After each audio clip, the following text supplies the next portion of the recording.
world shifts, and suddenly you're on the frontier trails of the Wild West. Dawn creeps thin across the horizon, casting long shadows that stretch like claws over the canyon walls. The first sound is the jangle of bridles, the sharp crack of hooves against dry earth, and then screams. Women's voices breaking through the still air from behind the thin doors of a cabin just ahead. You freeze, heart hammering, and every instinct screams to run. Dust curls in the distance, riders closing fast, their bandanas pulled, pistols flashing silver in the newborn light. Outlaws. If this story helps you ride through the Wild West of your imagination, subscribe. Share what scenes or characters you'd like in the next story. We're stepping back into the time of the Wild West Bandits, men who rode with dust in their lungs, women who faced terror behind barred doors, and towns that lived every day knowing shadows could bring gunfire before sunrise. Today, you rest safe with walls around you and locks on your door. Back then, safety was just hope whispered in the dark. You wake to the sound of creaking wood and the slow sway of the wagon beneath you. The canvas above your head ripples in the cool morning wind, and for a moment you wonder if the whole world has gone silent. Then you hear it, the faint jangle of the harness, the slow clop of hooves on hard ground, steady but tired. The air smells of dust and sagebrush, sharp and dry, and when you sit up, you see the sun just beginning to crawl over the horizon. It paints the plains in soft gold, long shadows stretching from every rock, every twisted tree. Out here there is nothing between you and the land except the thin line of the trail. And even that feels fragile, as if the desert might swallow it whole at any moment. Your hand grips the side of the wagon as you scan the horizon. The prairie seems endless, rolling in waves of faded grass and brittle earth. In the distance, low ridges rise, broken and jagged, their shadows deep like the mouths of caves. You know enough stories to understand why this road feels so uneasy. The trail is lonely, yes, but not empty. There are eyes in those hills, outlaws, bandits, men who ride faster than the law can chase, men who take what they want because no one can stop them. The mule pulls slow and steady, its ears flicking back at every shifting sound. You feel the way the silence presses in, heavy as a blanket, broken only by the rasp of wagon wheels on stone. Your throat is dry, not from thirst, but from the knowledge that each mile is another gamble. Somewhere ahead, or somewhere behind, a bandit might be watching, maybe with binoculars, maybe with a rifle resting easy across the saddle horn. The thought curls tight in your chest like a snake. You glance down at the dust caked on your boots. You tell yourself you're armed, you've got a revolver under the seat, its grip worn smooth, but in truth you're no gunfighter. Outlaws live by the pistol. They fire without thought, without hesitation. For you, drawing that weapon would be more prayer than promise. And out here, prayers don't always find ears. The wagon lurches over a rut, and the sound echoes strange across the empty land. The kind of echo that doesn't fade, but hangs, stretching farther than you expect. You pull the canvas flap back and look over your shoulder. The trail winds behind you like a scar, already half hidden by dust. Nothing stirs, no riders, no dust clouds. Still, you can't shake the sense that you're being followed. Up ahead, the road bends near a dry creek bed, its stones white as bones, the perfect place for an ambush. You feel your hand drift to the revolver at your side. The mule keeps moving, unconcerned, dragging you deeper into the silence. And so you ride on, heart steady but cautious, the lonely trail stretching before you like a dare. Out here, every mile is a test, every shadow might be a rider waiting to take all you have. And yet, you move forward, because turning back means nothing but another road of the same danger. The lonely trail is not just a path of dust, it is a warning, and you, whether ready or not, have chosen to ride it. The sun climbs higher, pressing its heat into the back of your neck as the trail winds on. Dust clings to your lips, gritty and dry, and each breath carries the weight of open land. Your mule moves slower now, ears twitching at flies, the leather reins sticky with sweat against your palm. The world feels wide, endless, and then you see it. At first, it's nothing more than a scrap of paper nailed crooked to a post. The wood itself leans tired, half rotted at the edges, a relic standing against the wind. But the way the paper flutters hard, sharp snaps of sound in the quiet draws your eye. You pull the wagon to a halt, step down into the dust, and walk closer. The notice is faded, the edges curled, but the words are still clear enough. Wanted. The letters stretch bold, black and heavy, like a warning hammered into the very earth. Beneath it, a face stares back at you. Rough sketch lines capture a sneer, eyes set hard under the brim of a hat. A scar marks the cheek, the sort you'd know even across a crowded saloon. Beneath the portrait is the promise, a reward in gold, enough to tempt a desperate man to risk everything. You stand there longer than you mean to, dust swirling around your boots. The silence feels heavier now, like the land itself is listening. Your eyes roam the horizon again, searching for the ridgelines, the dark gaps in stone where a rifle could hide. Whoever this man is, he's close enough to haunt the pages. Wanted posters don't last long on lonely trails. They're nailed fresh because the danger is fresh. You tear your gaze away, but the face lingers in your mind.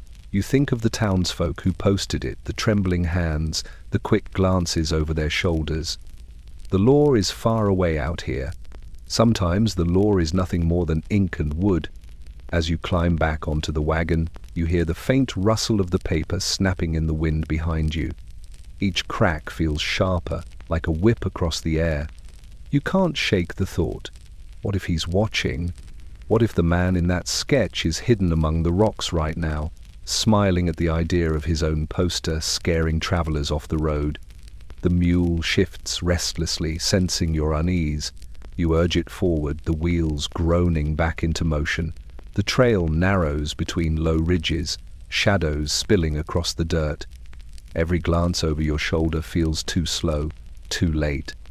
The first warning has been given, not in gunfire, not in ambush, but in paper, nailed to a leaning post, a message written plain. Danger is here, alive and hunting.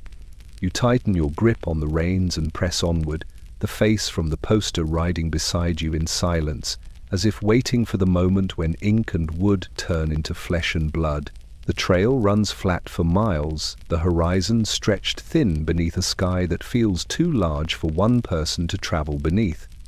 The heat presses down now, pulling sweat from your brow, the air rippling above the baked earth. Your mule plods on, hooves kicking up small clouds of grit, but it's not the dust beneath you that sets your nerves on edge, it's the dust far ahead. At first, it's just a shimmer, a faint haze rising where the land dips and climbs again.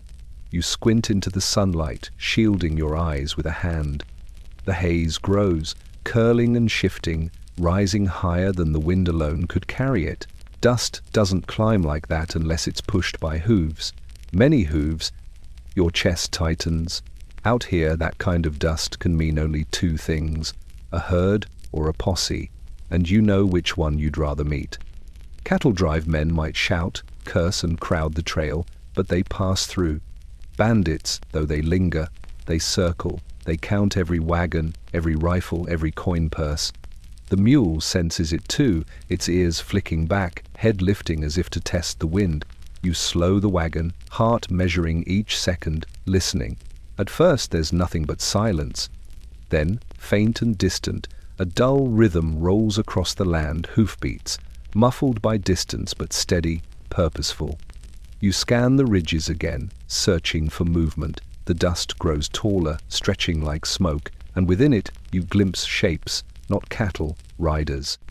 Shadows moving quick and sure, rising and falling with the rhythm of the ground. They move in a line, not scattered, organized. That alone chills you more than the heat ever could. You think of the poster nailed back at the post, the scarred face, the sneer captured in ink. Could he be among them? Could the dust belong to the very man whose eyes followed you even as you left his paper likeness behind? The wagon creaks as it comes to a halt, the mule tossing its head in protest. You sit still, every sense straining. The riders haven't turned yet, not toward you. They move parallel to the trail as if testing it, circling. You know enough to recognize the tactic. Let the dust rise, let the fear set in, then swing wide and close when the sun blinds your quarry. Your hand rests on the revolver, though you know it would matter little. One gun against many is nothing but a token. Still, your fingers curl around the worn grip, and you breathe slow. Out here, sometimes the show of readiness is all you have.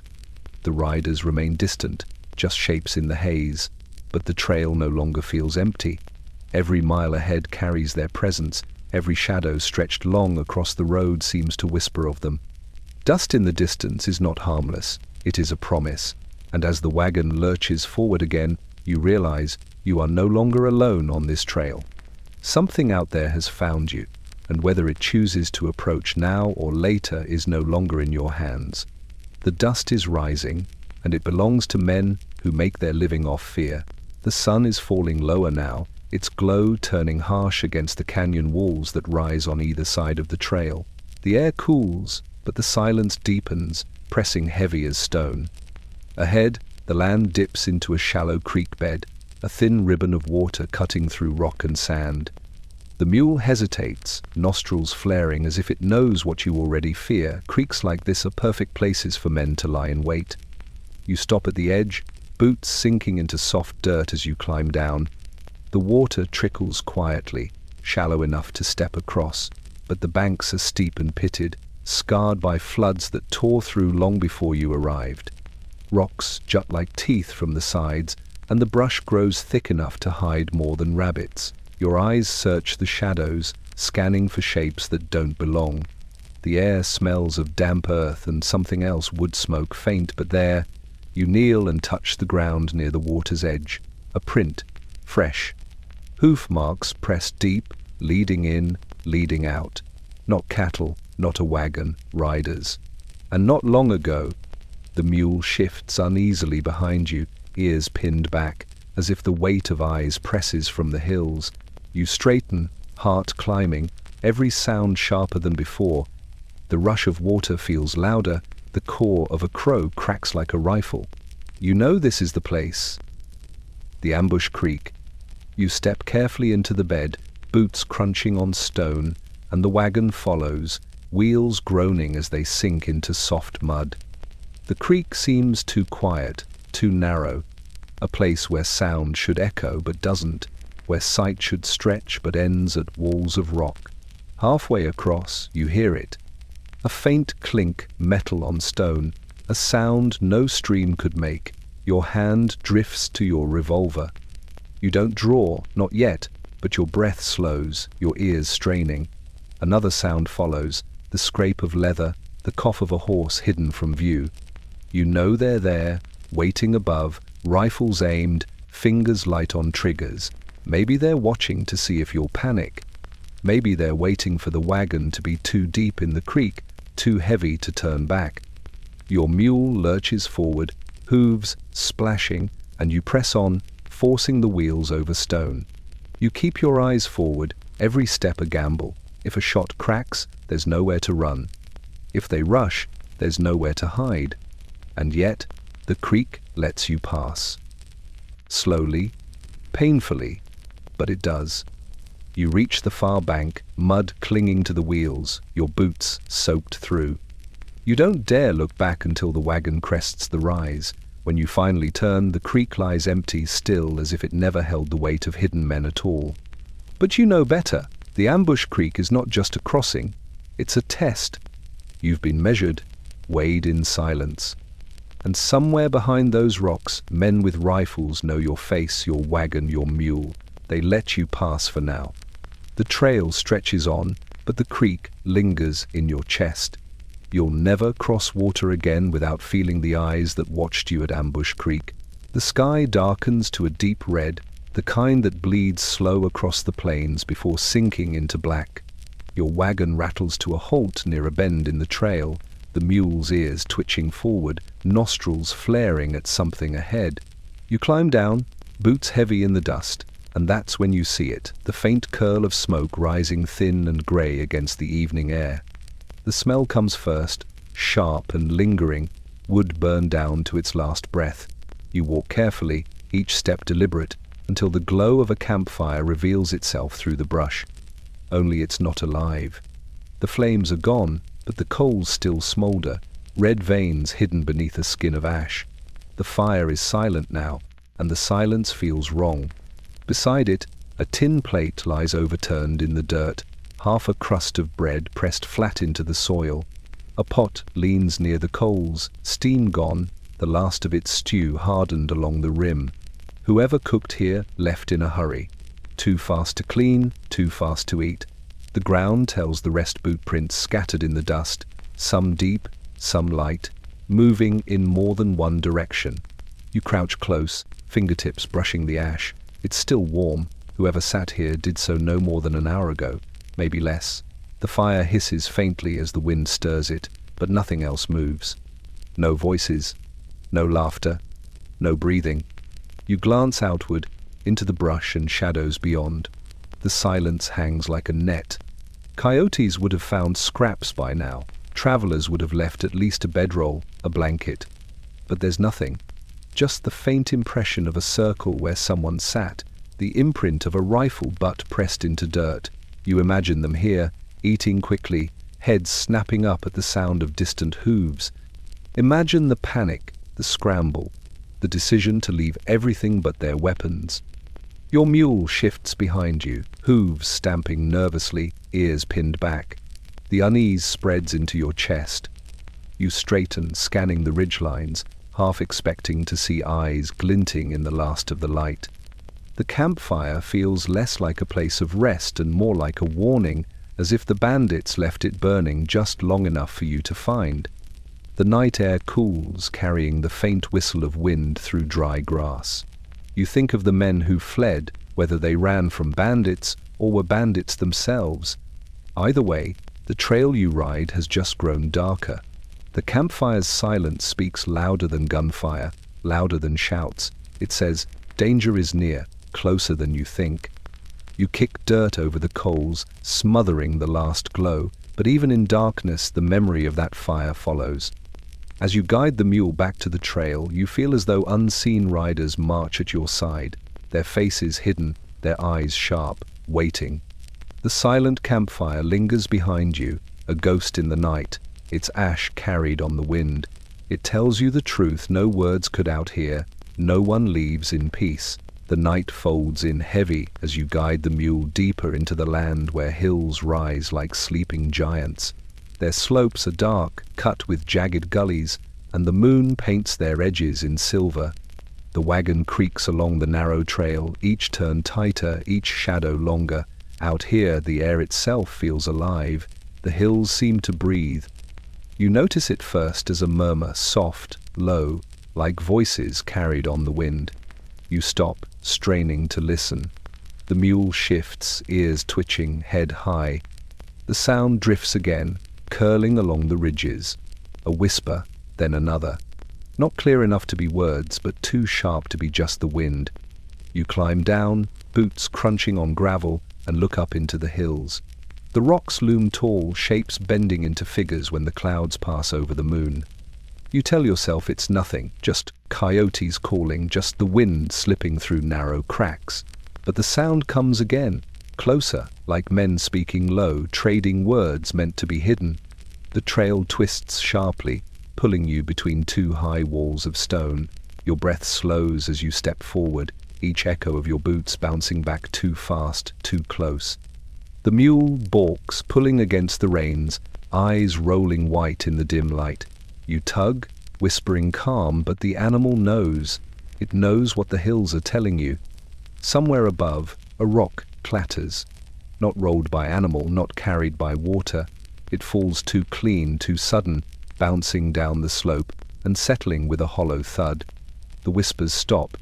Silence holds, heavy, watching. You grip the revolver at your side, the metal cold against your palm. You don't draw, not yet. To show steel without certainty is to invite a bullet before you're ready. Instead, you breathe steady, and listen. The silence thickens, pressing close, until you hear your own heartbeat drumming louder than your steps. The mule pulls again, desperate to move. You give in, leading it forward through the narrow gap until the trail opens wider, spilling you into a basin ringed by hills. The whispers return, drifting now from every side, as if the stones themselves carry voices. A laugh breaks sharp, echoing so faint you can't be sure if it's real. You feel eyes on your back, unseen, counting every step, measuring every move. The bandits here do not always announce themselves with gunfire. Sometimes they wait, hidden, letting the land itself speak for them, letting the hills whisper fear into the hearts of travelers until courage wears thin. By the time you reach the far edge, your throat is dry, your palms damp. The whispers fade, swallowed by the wind, leaving nothing behind but silence. Yet the feeling remains. The hills spoke to you tonight, and what they said was clear enough. This is their ground, not yours. The whispering hills do not forget those who cross them, and as the wagon creaks away into the dark, you know their voices will follow you long after the sound has gone. The dawn creeps slow and pale across the land, washing the hills in a weak light that carries no warmth. You guide the mule forward, your body aching from a night that offered little rest. Each turn of the wheels grinds through silence, the kind of silence that feels arranged, like the world itself is waiting. Then you see it, just ahead, lying crooked against the edge of the trail. At first it looks like a broken wagon left to rot. Splintered wood, a wheel half sunk into the dirt, canvas torn and flapping weakly in the breeze. But as you approach, details sharpen. The wagon isn't simply abandoned, it's been gutted. Bullet holes pepper the sideboards, small and round, clean as candle burns. The shafts are snapped where horses once strained, and the bed lies open, scattered with the debris of lives interrupted. A child's wooden toy cracked in half, a boot without its pair, a trunk pried open and emptied of whatever it once held. You pull the mule to a halt. The animal snorts, ears flicking nervously, hooves shifting on the dirt. The smell hits you, then faint but unmistakable. Gunpowder, old but lingering. The ghost of violence that hasn't drifted far with the wind. You climb down and step carefully around the wreck. The ground tells its own story. Deep prints where boots had run, lighter marks where bodies had fallen. You crouch and touch the earth, fingertips brushing the outline of a handprint pressed hard into the soil. It's not old. Days, maybe less. The silence is heavier here, as if even the birds won't land near it. You look at the wagon again, and it feels less like a ruin and more like a message. A warning nailed into the land, left on purpose for men like you who dare to pass. The bandits didn't hide their work, they displayed it, proof of their reach, their hunger. The mule stamps harder, nearly jerking the reins from your hands. You glance up at the ridges, eyes straining against the morning glare. The wagon is a lure, you realize, not just a warning but a stage. The bandits could be watching even now, rifles resting easy in the rocks, waiting to see who stops, who flees, who draws too soon. Your hand drifts toward your revolver but falls back to your side. You know the truth. A single pistol won't silence shadows scattered across the hills. The only choice is to move, slow and steady, to show you've read their warning and taken it to heart. You climb back onto the wagon, urging the mule forward. The wheels bump against the broken wood, rattling as they pass. You keep your eyes ahead, though the wreck clings in your vision long after it falls behind. The roadside warning is not written in words, it is carved into wood, burned into canvas, stained into the earth, and it speaks louder than any sheriff or lawman could. This is outlaw country, and mercy is not promised. By midday, the sun hangs sharp and blinding overhead, but the land itself pulls you into shadow. The trail narrows between two cliffs, jagged walls of rock rising high on either side. The air cools in the shade, and the light thins, leaving the ground beneath your boots dim as twilight, though the sky above still burns bright. The mule slows, ears stiff, each step cautious as though it too senses the trap of this place. You pause at the entrance, staring into the darkness ahead. The pass is long, its mouth wide but its throat tight, curving between stone so close you could touch both walls with outstretched hands. The silence here feels unnatural, as if the world outside has been left behind. No birds, no wind, only the echo of your own breath bouncing back too quick, too near. The wagon creaks forward, every groan of the wood magnified against the rock. You walk beside it, revolver heavy at your hip, eyes scanning the ridges far above. The cliffs are jagged, pocked with hollows deep enough for a man to hide. A rifle could rest easy in those shadows, and you would never see it until the shot came. The mule's hooves clatter against loose stone, each strike ringing like iron against an anvil. The sound travels ahead, echoing and splitting, until it seems a dozen mules march with you, their phantom steps marching out of time. You stop once, heart pounding, certain you've heard an extra step, a shuffle not your own, but when you turn, the pass lies empty, shadows stretching like claws across the trail. A gust of wind rushes through, sudden and cold, tugging at your hat, rattling the brush that clings to cracks in the cliff. For a moment, the wind sounds like a whisper, low and cruel, words you can't make out but feel in your bones. The mule jerks, pulling hard at the reins, and you steady it with a hand on its neck. Easy, you murmur, though the word feels brittle in the heavy air. Midway through, you find a scar in the earth where the ground has been disturbed, not natural, not old. A patch of stone blackened with soot, a half-burned matchstick ground under a boot heel. Someone lit fire here, maybe for signal, maybe for smoke to drive prey into panic. The pass is not just a cut in the land, it's been used, claimed. You move quicker, though not too quick to show fear. Each turn feels longer, the walls pressing closer, the light growing thinner. Your throat is dry, palms damp, and every ridge above looks alive with unseen eyes. The revolver at your side feels smaller with each step. At last, the trail widens, spilling you back into open ground where the sun waits harsh and bright. You breathe deep, the air suddenly too wide, too loud. The mule flicks its ears, relieved, tugging forward with new eagerness. And yet, as you glance back, the shadowed pass looms behind you like a mouth that almost closed. You know it will stay in your memory, a place where silence turned into a weapon, where unseen men might still be waiting, letting travelers pass just long enough to remind them who owns the dark. The sun tilts westward now, its glow spilling long across the plains, burning the ridges in red and gold. The trail winds low, weaving through sagebrush and scattered stones, each turn hiding more of the land than it reveals. The mule trudges steady, but its ears keep flicking, its muscles twitching under the harness as if some sound presses against it that you cannot yet hear. Then it comes.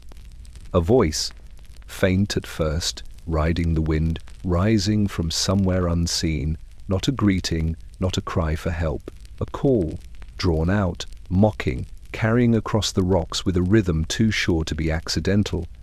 It bounces along the ridges, turning the canyon into a stage, each echo sharper than the last. Ho there! The words stretch thin, drawn to sound like laughter. The mule jerks against the reins and you freeze, breath caught in your chest. The call comes again, closer this time, higher, like someone's playing with the air itself. Not one voice, two, maybe three, layered in echoes that turn the canyon alive. You grip the revolver at your side but do not raise it. To answer too soon is to show fear, and fear is what they feed on. You stand in the trail, eyes darting from ridge to ridge, searching for a flicker of movement, but the rocks are quiet, the brush still. Only the sound moves, slipping like smoke from one side to the other. A whistle cuts sharp through the air, quick, shrill, and deliberate. The mule shudders, hooves scraping the dirt. You know this trick. Bandits use calls not for talk but for signal. Each whistle carries meaning. Move now. Circle left. Wait. Fire. Your ears strain, counting the beats of silence between. The world holds its breath, listening with you. Then the call comes again, deeper now, as though someone's throat rolls it low to make the stones shake. The words vanish, replaced by sound alone, long vowels stretched into something primal, something that carries. The bandit's call is not meant for you to answer. It's meant to remind you that you are already surrounded, that they see you while you see nothing, that their rifles could already be leveled, sight steady, fingers brushing triggers. The mule's breathing grows ragged, ears pinned back, sweat running dark down its flanks. You urge it forward, slow and steady, refusing to let panic take hold. Each step feels heavier than the last, each shadow sharper. The trail bends again, carrying you toward open ground, and the voices fade, drifting back into the stone. But the silence that follows feels worse. The call has done its work.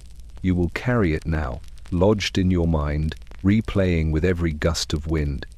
You glance once over your shoulder, certain you'll see them riding out, faces masked, rifles raised. But the trail is empty. Only the echo lingers.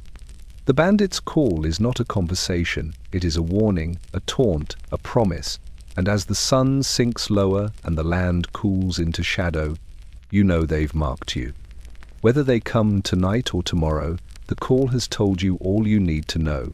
You are not alone, and the hills belong to them. The trail flattens as you ride on, stretching wide into open ground where the grass grows tall and brittle.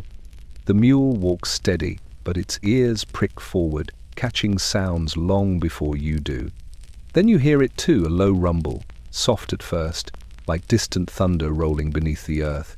You stop, straining your ears, and the sound grows heavier, closer. Not thunder, hooves. The wind shifts, carrying the scent of dust and cattle. You climb a rise, boots slipping in the loose earth, and from the crest you see them, hundreds of shapes churning across the plain, a herd in wild motion, their bodies pressed tight, their hides darkened by dust. The ground trembles beneath their weight, each stride hammering into the land. But it's not the cattle that knot your stomach, it's the riders. They flank the herd, bandanas tied across their faces, rifles slung across their saddles.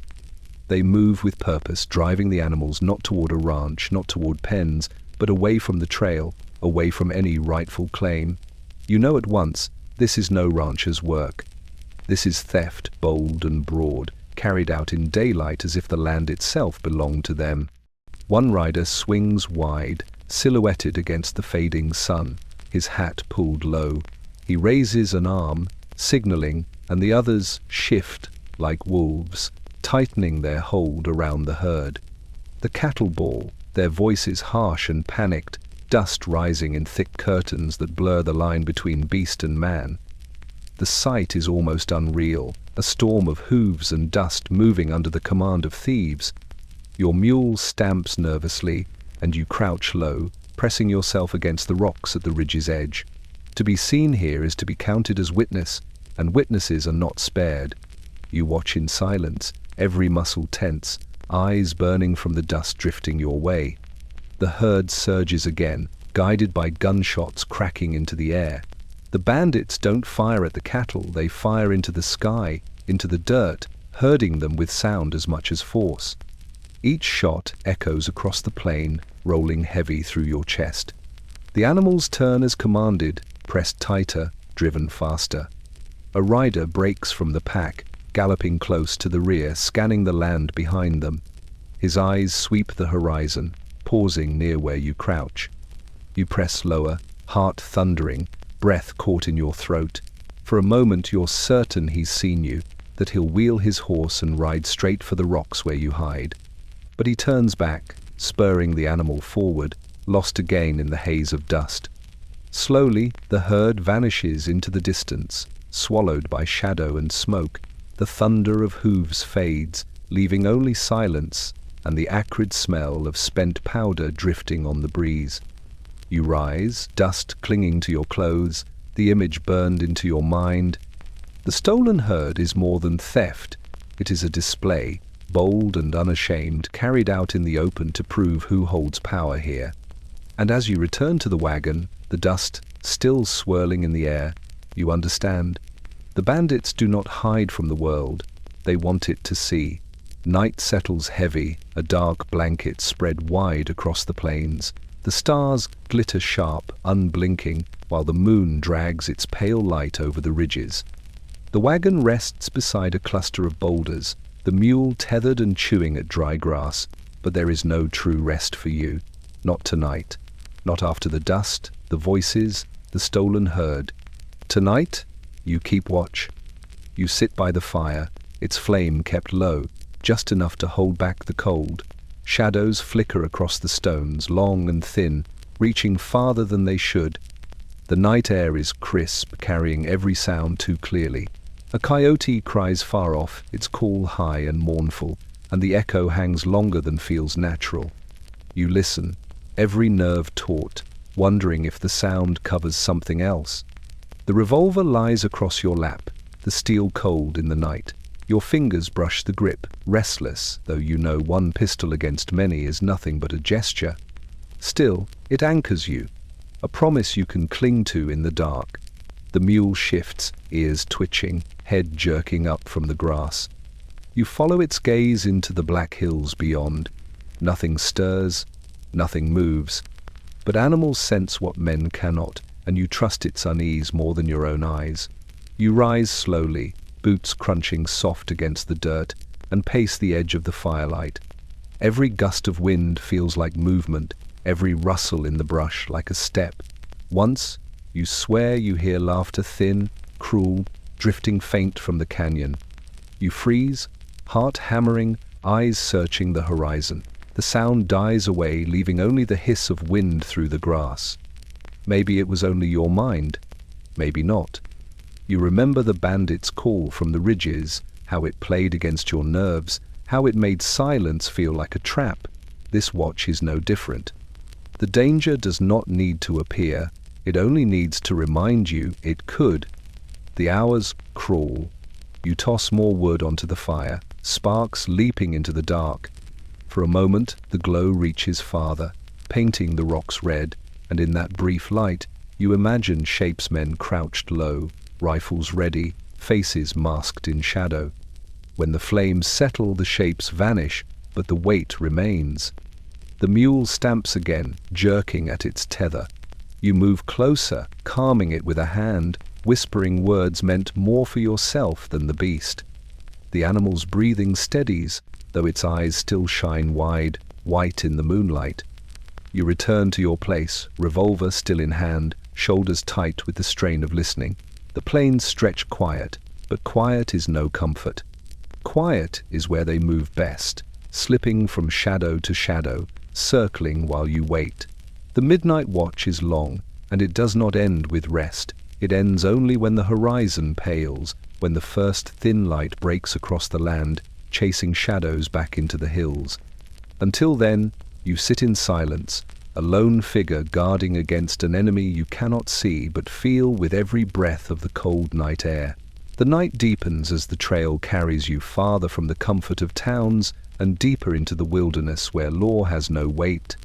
The moon rises high, bright enough to silver the tops of the brush, but not enough to ease the fear in your chest.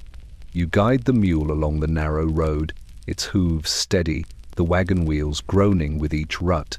The land feels vast and empty until the music begins. At first you mistake it for wind, a low hum rising and falling carried on the air. But then the sound sharpens.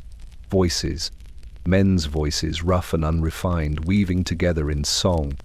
Laughter breaks between verses, sharp and coarse, echoing off the hills. Your skin prickles, because you know no traveler sings like that in the open night. Only men who fear nothing or no one. Bandits. You stop the wagon and listen, the mule tugging nervously at the reins. The song grows clearer as it rolls down the valley. A ballad, but not the kind sung in church pews or family porches. These verses tell of robberies, of gold pulled from trains, of sheriffs shot down in dusty streets. The rhythm is steady, accompanied by the lazy strum of a guitar, the clink of bottles struck against tin. It is the sound of men unafraid, men boasting of the lives they've taken and the coin they've stolen. You crouch low by the wagon, your heart pounding, trying to judge the distance. The campfire that fuels their voices lies somewhere ahead, hidden behind ridges, the smoke swallowed by the night sky. The mule tosses its head, uneasy with the sound, its ears turning back as if begging you to turn away. But you cannot. The trail leads forward, and the songs warn of what lies upon it. You picture the scene, rough men gathered in a circle, their faces lit orange by the fire, shadows dancing on the rocks. Some pass bottles hand to hand, others sharpen knives by firelight.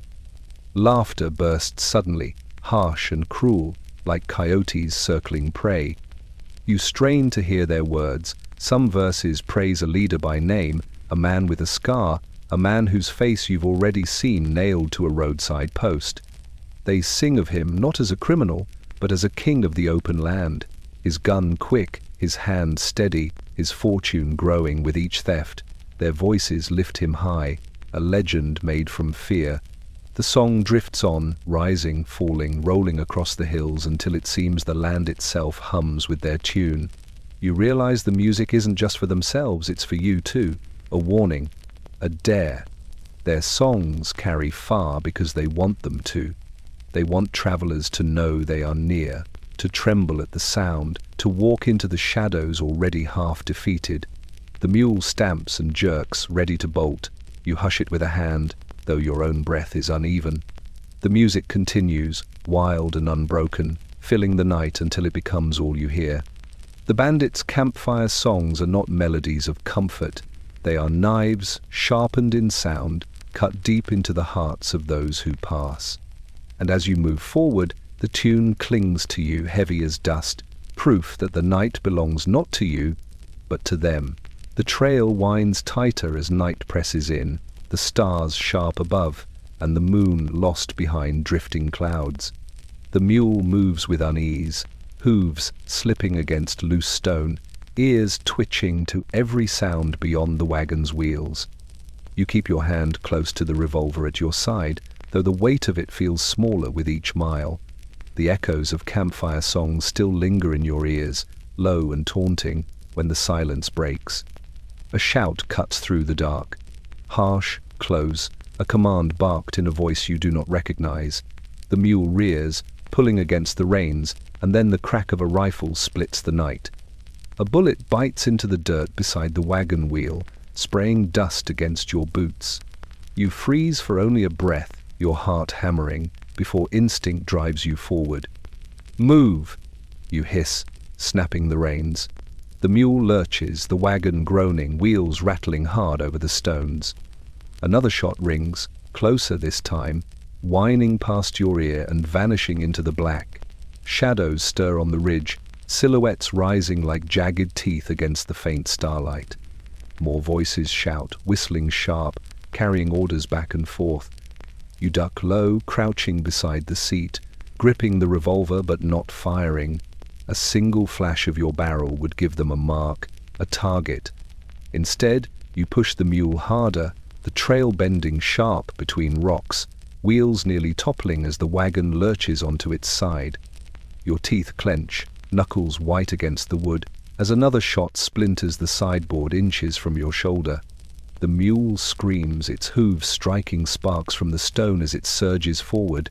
You cling to the reins, half dragged by momentum, the wagon bouncing wildly behind. Shadows sweep along the ridges above, riders or runners you cannot tell.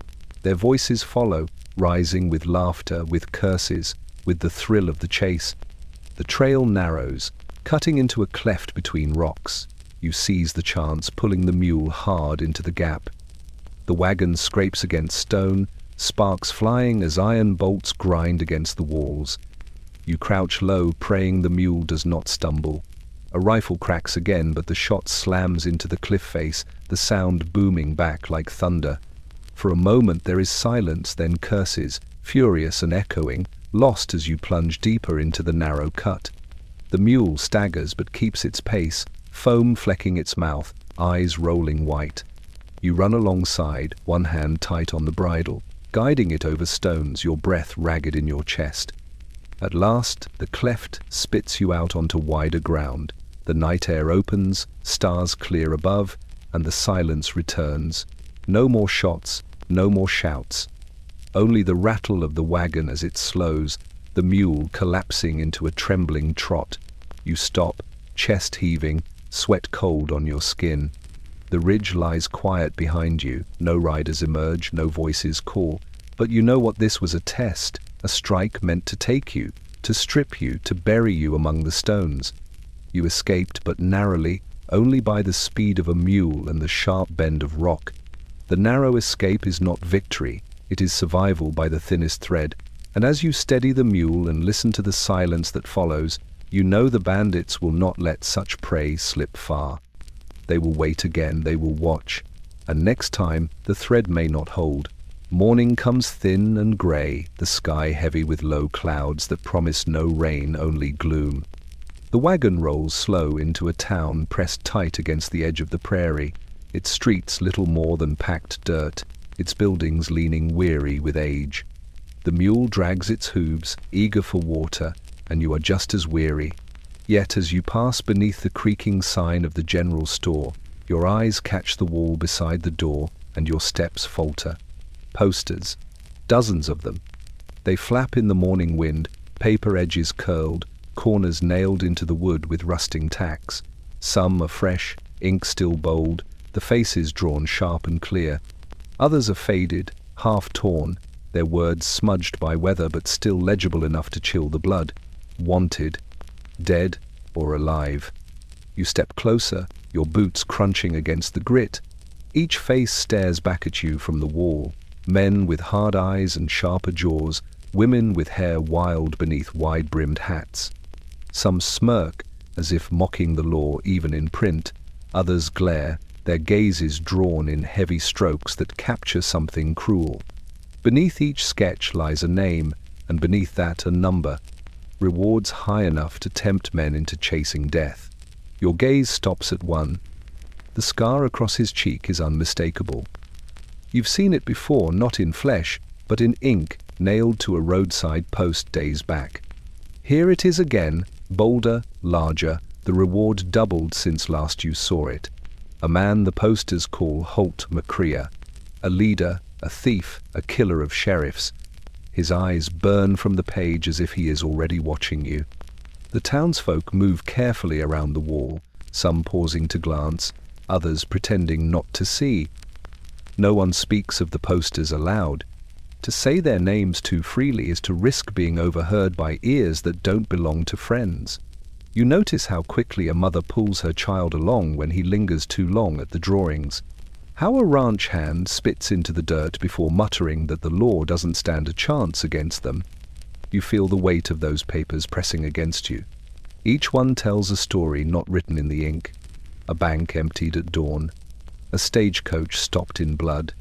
A rancher left cold on the trail. These posters are graves, nailed to wood instead of earth, and the men who stare from them are still alive, free, roaming. You reach out and touch the paper, fingers brushing the rough fibers. The wind catches it, making the face flutter as though alive. For a heartbeat, you almost expect the eyes to blink. You pull your hand away, unsettled, glancing over your shoulder at the quiet street. The mule brays softly, breaking the moment, and you step back. Yet the posters cling to you as you leave, their faces etched into your mind.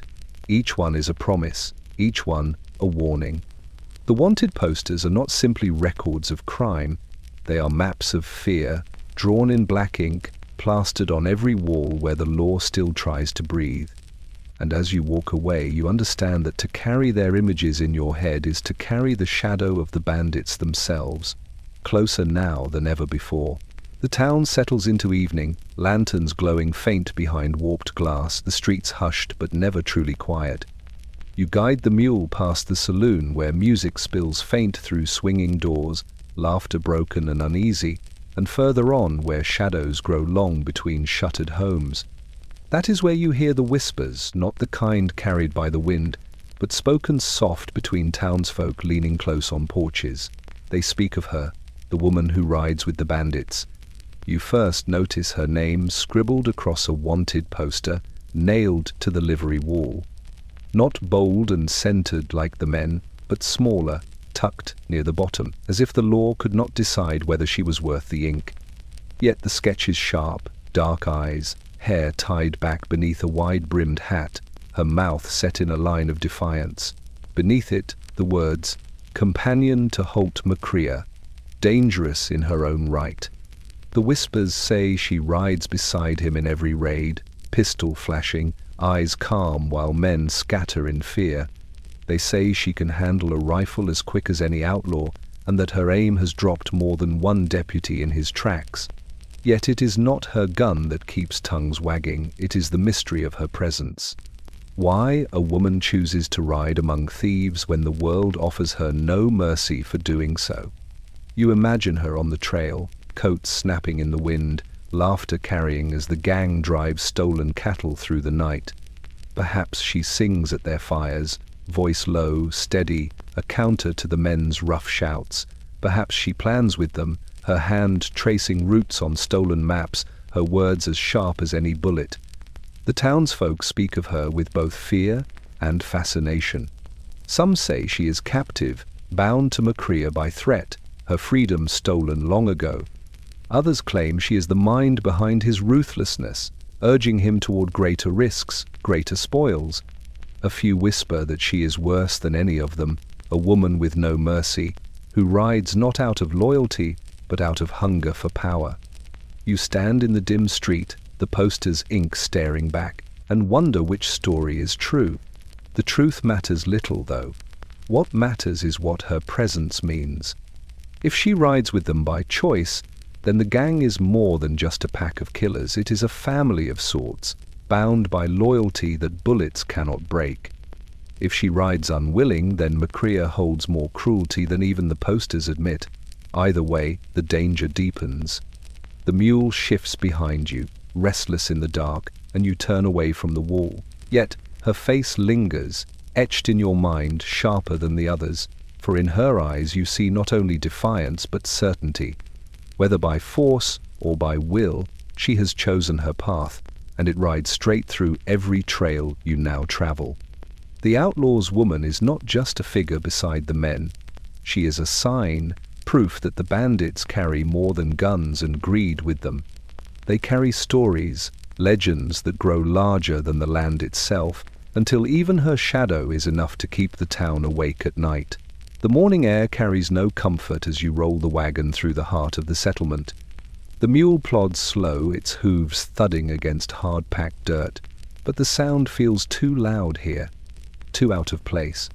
For the town itself is hushed, pressed tight beneath something heavier than silence. Doors are closed, though the hour is early, shutters latched, though the sun climbs high. Windows peer back at you like eyes, watching but never welcoming.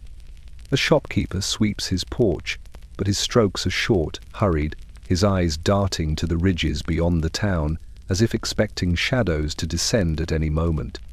Across the street, a mother guides her child inside, tugging him fast by the wrist. His small voice carries a question, but she shushes him sharply, glancing about as though words themselves could bring danger. You pass the saloon, its doors hanging still. No music, no laughter within. The only sound is the faint squeak of a sign swaying in the breeze, its paint worn, its promise of whiskey and cards now an empty echo. Even the blacksmith's forge lies cold, tools stacked neatly as if no man dares raise a hammer while the hills are watching. It is not abandonment you feel here. It is fear. You notice it in the way footsteps scatter at your approach, in the way voices hush when you draw near. Men gather on porches, heads bent close, words traded low, eyes sharp with suspicion. They are not speaking of crops or weather. They are measuring the days since the bandits last rode through, wondering how long before hooves thunder again. A notice board near the sheriff's office tells the rest. More posters. Faces already familiar, Holt McCrea, the scarred leader. His woman, eyes set hard.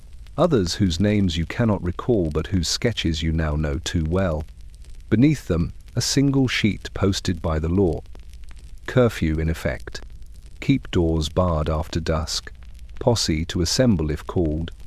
The ink is smudged, rain-worn, as if even the paper itself doubts its worth. You glance at the sheriff's building. The door hangs open, the flag limp above. A man leans in the doorway, badge pinned to his chest, but the weariness in his eyes tells you what the town already knows. One badge cannot stand against many rifles. The law here is more symbol than shield. Children play no games in the dust. Dogs bark but stay close to porches, as though they too feel the weight in the air. The town lives, but it does not breathe. Every sound is measured, every step cautious, every glance drawn to the horizon where riders may appear at any hour. As you roll through, you understand what holds them in its grip. It is not simply the bandits' guns or their greed. It is the knowledge that the bandits can come whenever they wish, and no man here can stop them. The fear is not just of death. It is of helplessness, a slow surrender that hangs heavy in the air. The town in fear is not marked by screams or smoke. It is marked by silence, by doors that close too fast, by eyes that never meet yours. And as you leave its streets behind, that silence follows, clinging to you like dust, a reminder that the lawless hills do not just steal coin and cattle, they steal the spirit of a town until nothing remains but waiting. The wagon halts outside the saloon, its paint faded, its sign hanging crooked by a single chain that groans with each gust of wind. Though the town wears silence like a cloak, the saloon still flickers with life. Light leaks through cracks in the shutters, and the low drone of voices drifts out, heavy with smoke and caution. You tie the mule to the post, patting its flank to calm its restless stamping, and push through the swinging doors. Inside, the air is thick. The smell of whiskey and sweat lingers with the faint trace of gunpowder that never seems to leave such places. The piano stands silent in the corner, its keys closed, dust collecting where once music rose. A few men sit hunched at tables, cards scattered before them, but their games lack laughter. Their eyes flick from the door to the windows, as though each shadow might hold a rifle's gleam. You order nothing, only stand near the bar where a barkeep polishes a glass that's long since lost its shine. His hands move steady, but his eyes give him away. They shift toward the corner table where older men sit close, their voices low, trading words like contraband. You listen without turning, letting the murmurs reach you piece by piece. They're planning another strike, one whispers, his hand trembling around the glass. Stagecoach this time, coming down from Santa Fe, carrying payroll. Another man shakes his head, voice rough with fear. Not just coin, they say the gang's after guns now. More rifles, more bullets, enough to turn this valley into their own stronghold.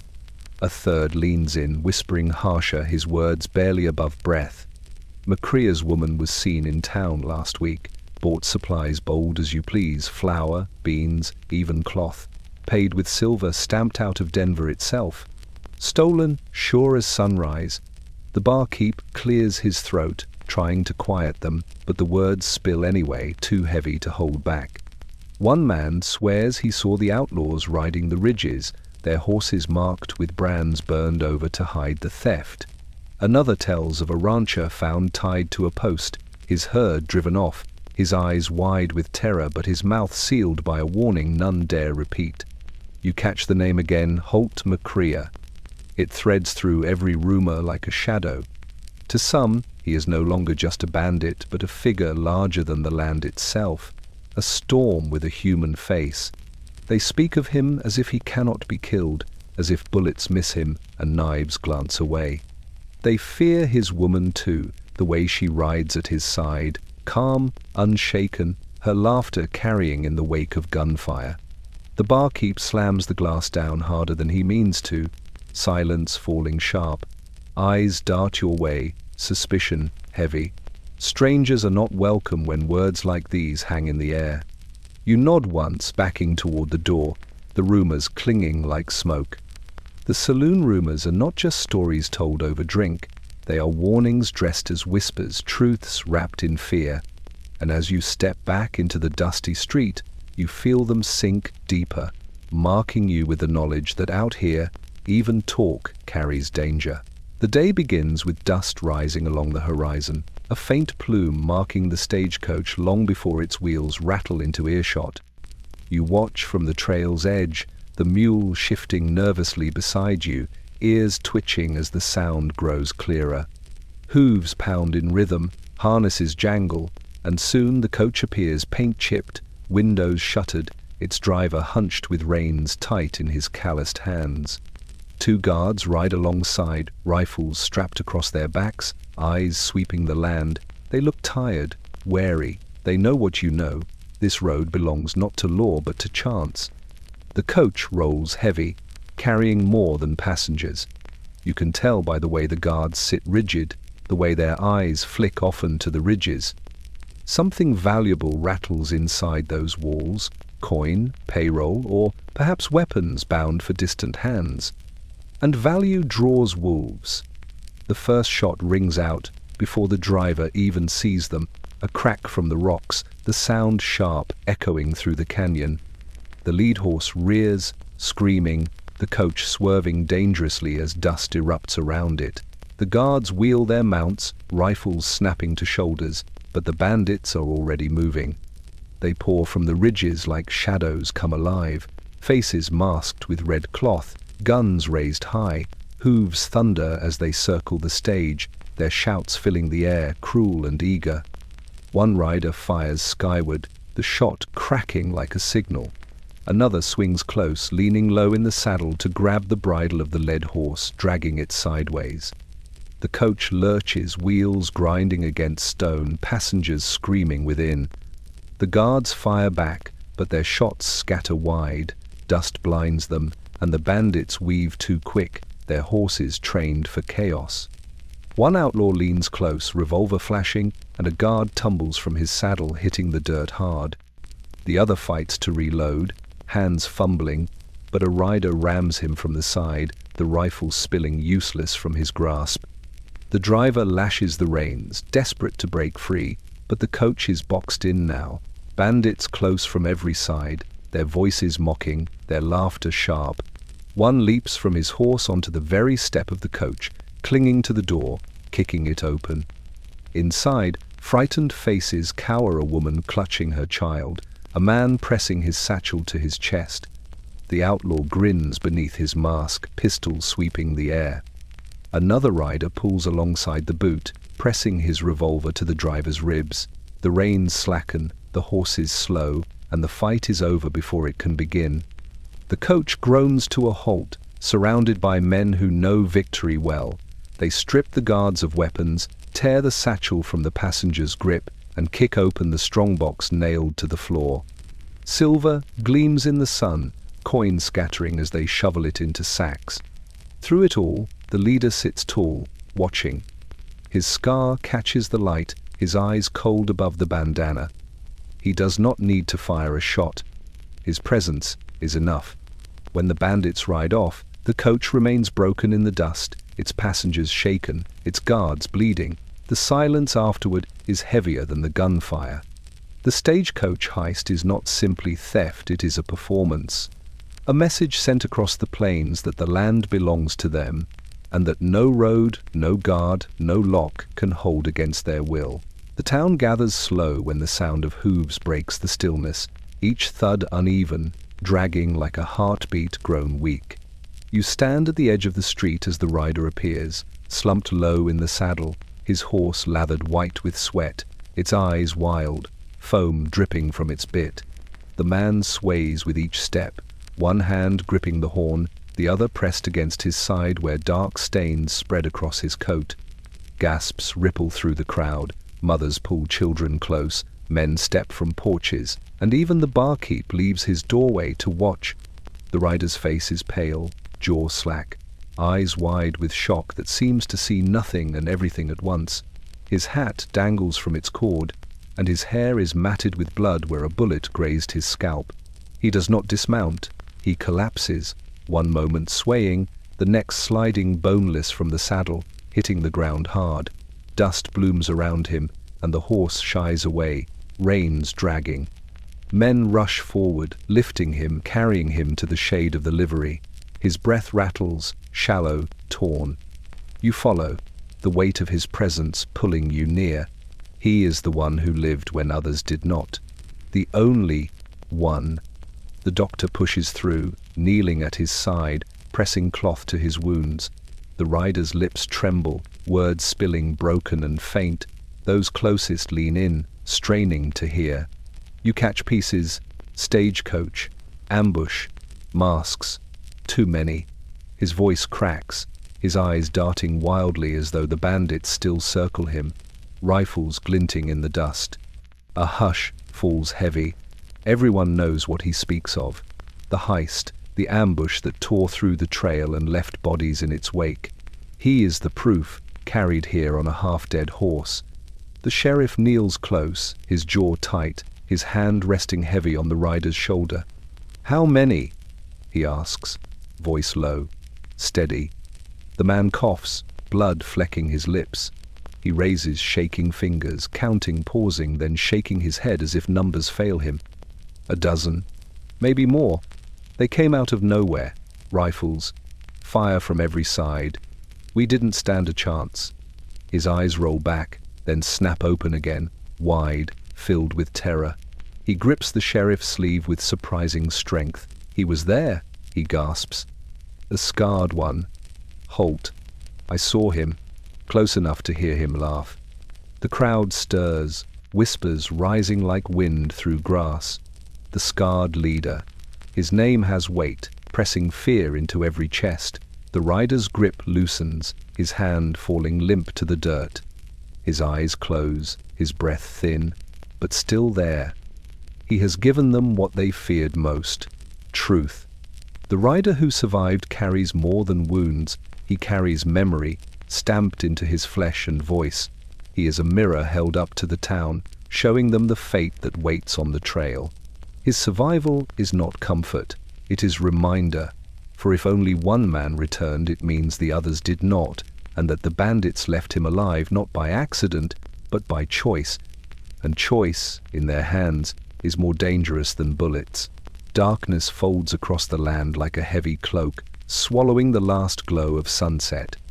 The wagon rests beside the trail, the mule tethered and shifting nervously, its ears pinned back at sounds you cannot yet hear. The night is still too still. Even the crickets hold their song, as if the earth itself waits for something to arrive. Then, faint at first, comes the low rumble. Hooves, many of them. The sound carries through the night like a drumbeat, slow but steady, building with each passing moment. You rise from your bedroll, heart tightening, hand finding the revolver at your side. The mule jerks against its rope, nostrils flaring, already wild with fear. A glow breaks against the horizon. At first it looks like fire, then torches, flickering flames swaying in rhythm with the riders who bear them. They crest the ridge in a line, silhouettes black against the firelight, faces hidden by shadow and mask. The night riders.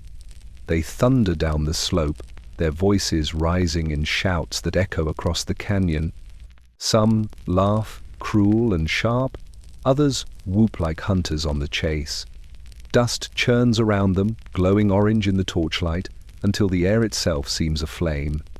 You crouch low, pressing against the wagon wheel, watching as they sweep across the open ground. Their horses snort clouds of steam in the chill, their hooves striking sparks from the stones. The riders hold rifles upright, bandanas tied across their faces, eyes glinting faint beneath wide-brimmed hats. In the firelight they look less like men and more like phantoms, shadows born of dust and flame. They ride not for stealth but for fear. This is no hidden ambush, no silent theft. This is a parade of power, a message written in hooves and fire. Every shout, every torch is meant to remind the land who rules it. You watch as they split into two lines, circling an empty ranch house nearby. The torches rise, flames licking the night, and one rider hurls his into the roof. Fire catches, spreading quick, crackling loud, sparks shooting skyward. The others cheer, spurring their horses around the blaze, their laughter echoing like a cruel hymn. The mule rears, terrified, nearly snapping its rope. You press it down, whispering fast, though your own voice shakes. You know better than to move now, better than to draw their eyes. To be seen is to be marked, and the night riders leave no witness by choice. The fire roars higher, painting the riders in orange and red. Their shadows stretch long across the plain, twisting, reaching, as if the night itself conspires with them. Then, as sudden as they came, the riders turn, torches flung aside, hooves pounding hard as they vanish into the dark. The silence that follows is worse than the noise. The ranch house crackles as it burns, beams collapsing into sparks, smoke curling into the starless sky. The smell of charred wood fills your lungs, bitter and heavy. The night riders have passed, but the message remains. They do not need to steal every night, nor kill. Sometimes it is enough simply to ride, to burn, to remind the towns and the travelers that the darkness belongs to them. And as you sit in the shadows, the fire dying slow before you, you understand. Their power lies not just in guns, but in the fear that follows their hooves long after they are gone. The trail bends through a stretch of scrubland where twisted mesquite trees claw at the sky, their branches black against the fading light. The mule plods on, tired but obedient, until its ears flick forward and it halts without command. You narrow your eyes and see it, then a cabin, hunched low against the rise of a hill, its roof sagging, its timbers grey and splintered. Smoke does not curl from the chimney, no lamp burns in the window. The place looks dead. You guide the wagon closer, each creak of the wheels sounding too loud in the stillness. The yard lies empty, fence posts snapped, gate hanging loose. A water trough sits half-filled with rain gone stagnant, green with scum. You dismount slowly, boots crunching in the dust, revolver heavy at your side. The cabin door is ajar. It swings faintly on the breeze, groaning on tired hinges. You step forward, careful, your hand brushing the frame as you push it open. The smell inside is old wood, dust, and something sharper gunpowder, stale but lingering. The cabin tells its story in silence. A table overturned, one chair splintered, another lying on its side. A lantern lies shattered near the hearth, glass glinting in the dim light. On the wall, bullet holes puncture the boards, their edges blackened. The floor is scattered with scraps, a torn coat sleeve, a boot heel snapped from its leather, a tin cup dented and dry. You crouch near the hearth. Ash lies cold but not ancient. Someone burned a fire here within the week. Yet the cabin is deserted now, abandoned in haste. You trace a boot print across the floorboards, the heel dragging as if the man limped. Another print beside it, smaller, lighter, perhaps a woman, both leading to the door, into the yard, and gone. The mule stamps outside, restless, its unease crawling into your chest. You step back into the night air, eyes scanning the hills. The silence feels arranged, heavy, as though unseen men crouch beyond the brush, watching to see if you will linger too long. You circle the cabin once more. Behind it, near the woodpile, lies the final mark. A bullet casing, brass dulled, half buried in the dirt, fresh enough that it gleams faint when you lift it to the fading light. A fight happened here, and not long ago. Whether the owners fled or fell, you cannot know. But the cabin remains deserted, its silence louder than any scream. You do not sleep there, you cannot. The walls feel too thin, the door too weak, the shadows too deep. Instead, you drive the wagon onward, the mule quickening as if relieved to leave. Behind you, the cabin shrinks into darkness, just another shape among the hills. But its story follows. The deserted cabin is not empty, it is a warning carved in wood and silence. Proof that the bandits move without mercy, that homes can vanish as quick as wagons, that safety is nothing but a word out here. And as the trail swallows the last glimpse of it, you carry the weight of what its emptiness means. No place is beyond their reach. The trail carries you through a stand of cottonwoods, their trunks pale in the midday light, bark peeling like old parchment. The mule treads slow, its ears twitching at each rustle, but you sense no danger in the branches above. The danger waits elsewhere.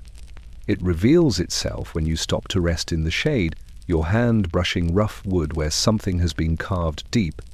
At first, you think it's nothing more than initials, the sort of idle work travelers leave behind. But the lines are sharp, deliberate, a symbol, a circle split with an arrow, etched hard into the bark with the tip of a knife. The cuts are fresh, sap still seeping, shining in the sunday. You step back, and your stomach knots. You have heard of such marks whispered in town, the signs bandits leave to claim their ground. The Outlaws mark. Your eyes scan the grove, and now you see more. Carved into another trunk across the trail, then another further down, the same circle, the same arrow, each one placed where no traveler could miss it. The grove is not simply shade, it is a warning, a boundary line written in wood. To pass is to enter their ground, their law. The mule shifts uneasily, tugging at its reins, its hooves pawing the dirt. The silence of the grove grows heavier as you realize what it means. The marks are not left for you alone. They are signals between the bandits themselves, messages passed along without words. This tree says, "Here we ride." That one says, "Supplies hidden nearby." Another may mean, "Safe passage for those who wear the scar." You crouch and run your hand along the soil at the base of the tree. Boot prints stamp the earth, wide and deep, fresh, more than one man. They lingered here not long ago, leaving their message for those who follow. Perhaps they still watch now, waiting to see who crosses their line. The breeze shifts, and the trees creak softly, their shadows swaying across the ground like restless figures. You straighten, the revolver heavy at your side, though you know steel will not erase a symbol carved in wood.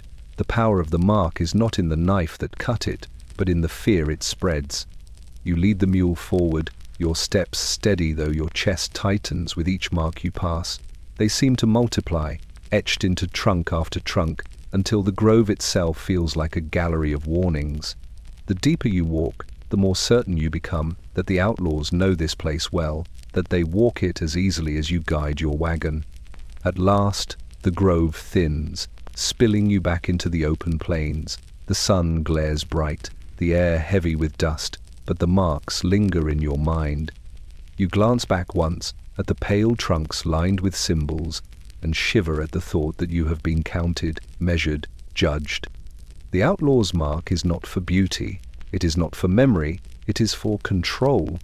A silent voice carved into living wood, telling all who see it that the land is theirs, and that those who pass do so only because they allow it. And as you move on, you cannot shake the truth that the mark has already done its work. It has branded you with fear. The trail winds into a canyon where the walls rise steep and unforgiving, carved by rivers long gone dry.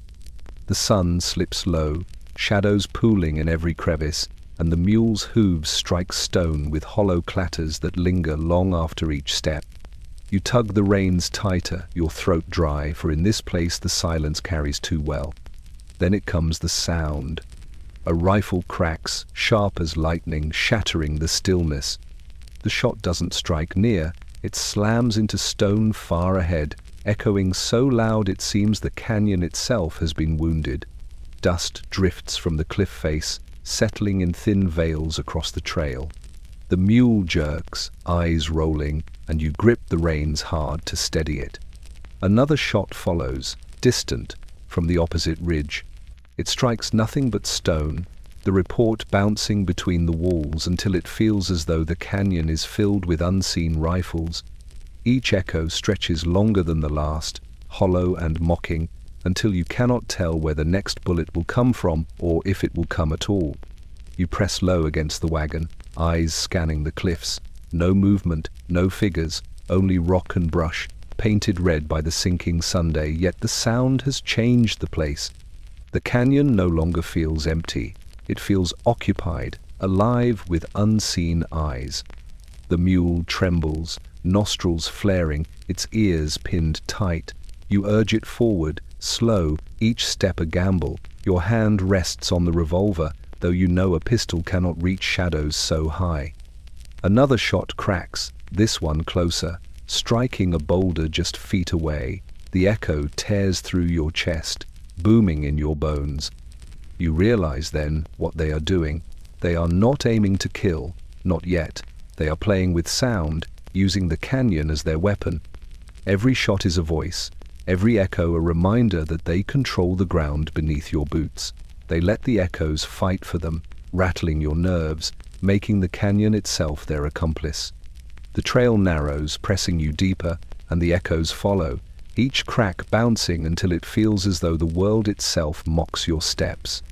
You keep your head low, teeth clenched, heart drumming too fast. The mule lurches once, nearly breaking free, and you whisper calm though your own voice shakes. Finally, the echoes fade, the shots cease, the canyon spills you out onto open ground where the last light stretches long across the plains. You stop the wagon, letting the mule breathe, your own chest heaving with the effort of stillness. Behind you, the canyon gapes wide, its shadows thick, its silence restored. But silence is no comfort now. It is reminder. The hollow echo has followed you out, lodged deep in your mind. You know the bandits did not need to show their faces to claim victory. They needed only the crack of rifles and the stone that carried it, turning sound into fear. And fear, once planted, echoes far longer than gunfire. The sheriff's office sits at the far end of town, a squat building of sun-bleached boards and a roof patched more with hope than shingles. A lantern burns faint in the window, though the day still lingers, as if light alone can keep shadows at bay. You tie the mule outside and step onto the porch. The boards creak beneath your boots, the sound loud against the hush of the street. Inside, the air is heavy with tobacco smoke and the bitter tang of oil from a half-cleaned rifle resting on the desk.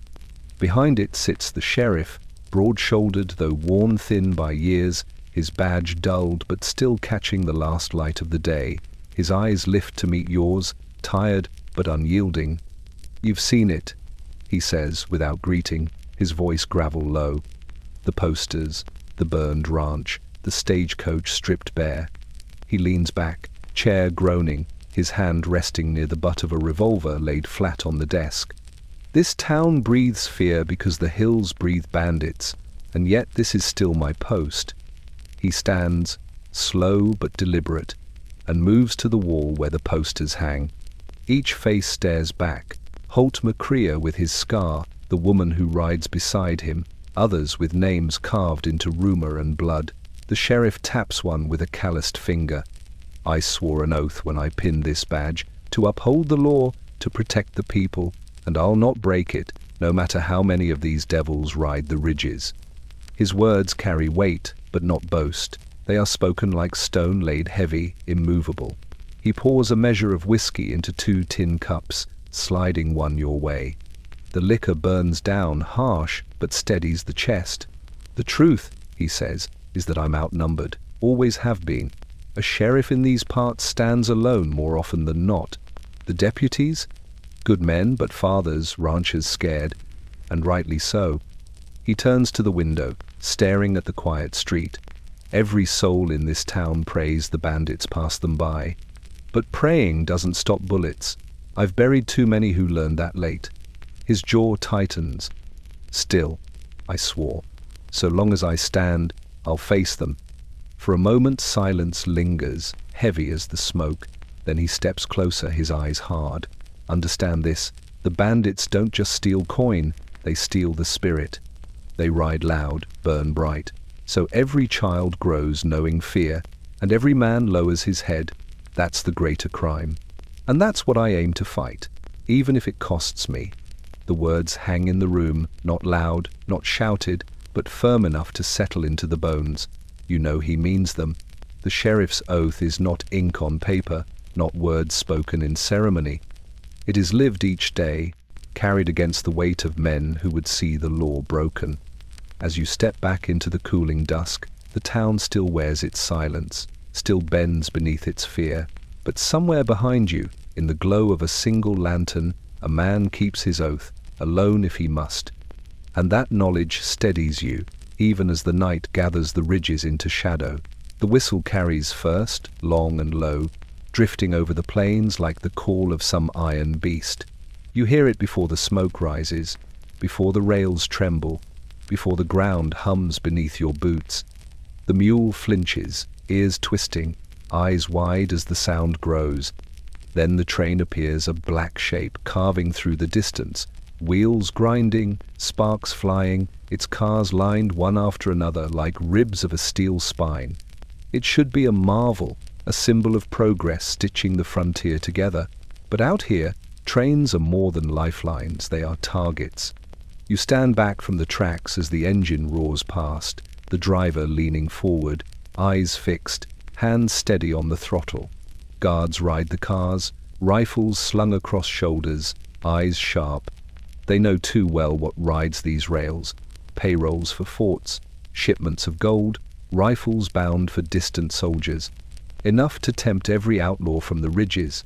The ambush comes sudden.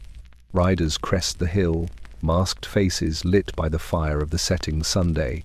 They charge down, hooves pounding, rifles raised, voices cutting through the thunder of wheels. The first shots crack, sharp against the metal din.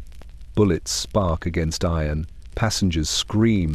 The train's whistle shrieks louder, panicked like a wounded animal. A rider swings close, leaping from horse to ladder, clinging to the side of a car as the train speeds on. Another clambers up from the rear, revolver flashing, scattering guards.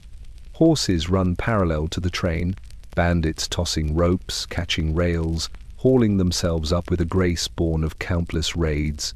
The riders move like they've rehearsed it, each man knowing his place. One by one, they storm the cars. A guard fires from the roof, but a bandit answers faster, the shot dropping him hard against the steel. Another bandit kicks in the door of a passenger car, gun raised, his voice commanding silence. Inside, hats lower, hands rise, the fear of civilians thick in the air. At the freight car, the real work begins. Crowbars wedge into locks, hinges scream as doors are pried apart. Inside, strong boxes gleam dull in the half-light. Silver coins, stamped bars, crates stenciled with military markings, they don't hesitate. Sacks are filled, crates dragged to the open door, lowered to riders below who snatch them one-handed and vanish into the dust. Through it all, one figure rides tall, his scar catching the glow of sunset. Holt McCrea, he does not climb aboard. He circles on horseback, watching, commanding, his presence enough to steady the chaos. His woman rides with him, her pistol gleaming, her eyes sharp on the ridges for any lawmen bold enough to appear. None do. Not tonight. The train slows at last, its whistle broken, its guards scattered. The bandits melt away as sudden as they came, disappearing into the dust and shadow, their sacks heavy, their laughter drifting faint on the wind. What they leave behind is ruin, a rattled train, passengers trembling, guards nursing wounds, the crew staring at broken locks and empty strongboxes. The train robbers do not just steal freight, they steal the idea of safety, tearing it from steel and steam, proving that even iron cannot guard against the will of men who ride without fear. And as the smoke of the crippled engine fades into dusk, the message lingers clear. The bandits own not just the hills and trails, but the very rails meant to tame them. The morning breaks sharp, the air cool, the horizon stretching wide and endless. You guide the mule along the trail, dust rising in pale plumes behind the wagon's wheels. The silence holds steady until you see them, hoofprints pressed deep into the earth, many of them running fast and fresh. The sight chills you, for no herd left them, no ranchers drove them. These are riders' prints, too many, too close together, cutting straight across the land without care for trail or stone. The mule hesitates, ears twitching, and then you hear it, the distant thunder of hooves. At first it is faint, like a storm miles away, but soon it grows, rattling through your chest, shaking the ground beneath your boots. You turn, eyes straining, and there they are, riders cresting the ridge, a line of dust rising behind them, faces hidden by bandanas, rifles slung across saddles. The desperate chase begins. You snap the reins, the mule lurching forward, the wagon jerking hard as wheels bite into ruts. Dust billows up around you, stinging your eyes, choking your breath. The riders shout, their voices carrying cruel across the plains, mocking, eager. Gunfire cracks, sharp and wild, bullets whining past, striking dirt and stone. One slams into the sideboard, splinters flying into your arm. You grit your teeth, pressing low, forcing the mule faster. The wagon rattles hard, wheels bouncing off stones, each jolt threatening to snap an axle. The mule stretches, its breath ragged, foam flecking from its mouth. The riders close the distance, their horses faster, lighter, trained for speed. Shadows lengthen across the ground as they draw nearer, their shouts growing clearer. You glance back once and see their eyes glinting beneath the brims of their hats. One raises his rifle, sighting along the barrel, and you whip the reins hard, pulling the wagon into a sharp turn. The shot cracks, striking the earth where you'd been a heartbeat before. Dust explodes, the mule screaming as you pull it back straight. The chase drives you toward a wash of dry earth, a gully carved by floods long gone. The wagon barrels down, wheels skidding, mule stumbling but holding. Behind you the riders follow, their horses sliding in showers of dust, but they recover quick, still pressing. You know you cannot outrun them. The mule tires, its legs trembling, lungs heaving. The wagon creaks under strain, every bounce threatening to break it apart. Desperation claws at you. Survival means more than speed now, it means cunning. You veer toward a line of boulders, jagged teeth rising from the earth. The wagon scrapes through, sparks flying where iron kisses stone. The riders split, some circling wide, others reckless enough to follow close. You hurl a crate from the wagon, its weight crashing into the dust behind. One rider swerves too late, his horse stumbles, throwing him into the earth. The others shout, the chase breaking for a heartbeat. That heartbeat is your gift. You whip the reins again, driving the mule forward, pushing through the gap and out onto flatter ground. The hooves fade, though not far, their voices still echoing behind. You do not stop until the mule collapses into a trembling walk, foam dripping from its chest, your own lungs burning with the same fire. The desperate chase is not escape. It is survival by inches, stolen only through grit and luck, and as the dust settles on the horizon, you know the riders are not gone. They are only waiting, marking you for the next run, when desperation alone will not be enough. The trail bends through a canyon where boulders lie scattered like the bones of giants. The mule moves with unease, its ears twitching toward every shadow. You guide it steady, though the silence weighs heavy, too thick, too deliberate. Then, as the wagon rolls past a break in the rock, you see it. A cleft in the stone, narrow but deep, hidden. Unless you stood in the exact place where you do now. You tie the mule and step closer, boots crunching on gravel. The cleft smells faintly of smoke and oil, a mix too sharp to be natural. You duck inside, the air cool, the shadows pressing close. And there it is laid out before you, like treasure spilled in the dark. Crates stacked against the wall, some pried open, others still nailed shut. A canvas sack slumps heavy on the ground, silver coins spilling from a rip along its seam. Rifles lean in a careless pile, their barrels oiled, their stocks carved with rough initials. A few boxes lie branded with government marks, supplies stolen from shipments meant for forts or towns. The bandits' stash. You crouch near one crate and pry it with your knife. Inside lie tins of coffee, flour, beans, all the makings of a camp that can stretch for weeks without ever seeing a town. Another box holds ammunition, rows of brass gleaming faint in the dim light.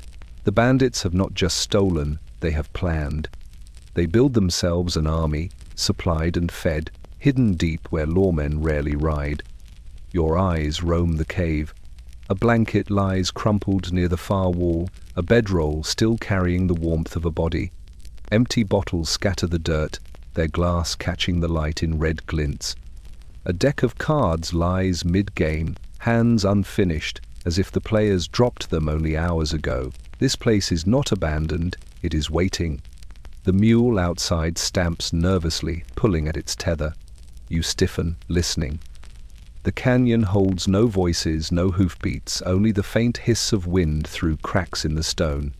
Yet the air feels alive, heavy with the knowledge that the men who own this hoard could return at any moment. You kneel once more, running your hand over the silver spilled across the dirt. Each coin tells a story: robberies on the trail, wagons stripped bare, banks emptied at dawn. The rifles tell another of sheriffs gunned down, deputies driven back. This stash is not just wealth, it is proof of control, proof that the bandits own more than the hills. They own time itself, buying it with every sack of grain, every bullet, every coin. You step back, breath slow, heart pounding. You cannot take anything. To steal from thieves is to sign your death twice over. You back out of the cleft, the light of day harsh after the weight of shadow, and untie the mule with hands that tremble. As the wagon creaks forward, you glance back once. The stash lies hidden again, swallowed by stone, as if it were never there. But you know it is. The bandit's stash is not myth, it is real, vast, and waiting. And its very existence means the outlaws are stronger than the towns dare to believe. The day wears thin, light fading to a pale wash as you guide the mule into another weary town. Its streets are narrow, its buildings worn, the kind of place where dust gathers thicker than people. The saloon leans forward on its posts, lamps flickering dim behind smoke-stained glass. You stop at the hitching rail, tie the mule, and step inside. The air greets you heavy with tobacco, whiskey, and silence that grows sharper when strangers enter. Men lean over tables, their words low, their eyes shifting toward you, then away. You slide to the bar, order nothing, and wait. It's then that you notice the slip of paper tucked beneath an empty glass. It isn't yours, yet the way it's left plain, deliberate draws you in. You glance once around the room, no one watches. Carefully, you pull the note free. The paper is creased, stained with sweat, the ink hurried but legible enough. He rides with them no longer. Tomorrow, the canyon at Red Bluff. Bring coin if you want names.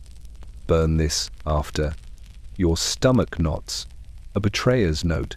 Someone inside the gang has broken their silence, willing to sell secrets. Or perhaps someone pretends to, baiting fools into a trap. Either way, the message breathes danger. You fold it back quick, slipping it into your pocket, and rise from the stool. As you step outside, the night air cuts cold against your face. The mule shifts nervously, ears pricked toward the dark hills. You mount the wagon, rolling slow down the street, eyes scanning every shadow. The note burns against your chest with its weight. If true, it means a crack in the bandit's armor. Betrayal from within is rarer than bullets, rarer than gold. It means someone tired of running, of hiding, of watching the scarred man grow stronger. It means weakness, and weakness could change everything. But if false, it means they know you follow their trail, and they set the snare themselves. Red Bluff Canyon, narrow, steep, perfect for an ambush. You picture rifles waiting on the ridges, laughter echoing off the stone when the wagon rolls helpless into their trap. The mule plods on, hooves striking sparks from the stones. You keep your eyes sharp, hand never far from the revolver, though you know steel won't save you from 30 rifles on high ground. The trail feels longer, with the note burning in your pocket, every step echoing with questions. In the distance, coyotes howl, their voices carrying sharp through the night. The sound blends with the memory of the note's words: tomorrow, the canyon at Red Bluff, until both feel the same. Warnings that circle closer with each hour. The betrayer's note is no comfort. It is a weight that binds you tighter to the bandit's world, whether truth or trap. And as you guide the mule through the dark, you understand you will carry its danger with you, because once a secret is placed in your hands, you cannot set it down. The morning light is thin, a pale wash across the plains that does little to warm the air. The mule plods forward, ears flicking, its steps uneven as if it senses what lies ahead before you do. The trail curves near a dry wash, the ground littered with sage and rock, and that is when you see it. A horse, wandering alone. Its reins drag in the dust, its flanks dark with sweat. The animal moves slow, head bowed, sides trembling, and on the saddle lies the stain.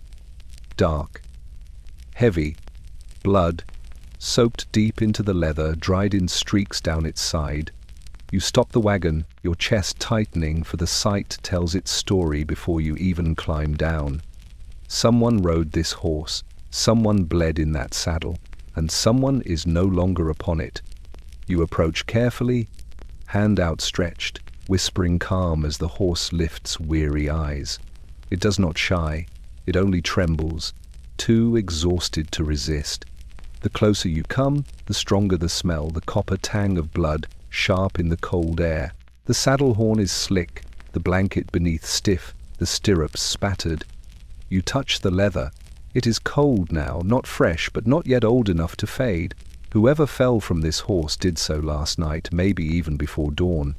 You scan the ground, your eyes catching the signs. Boot prints pressed deep, dragging toward the rocks. Then, nothing.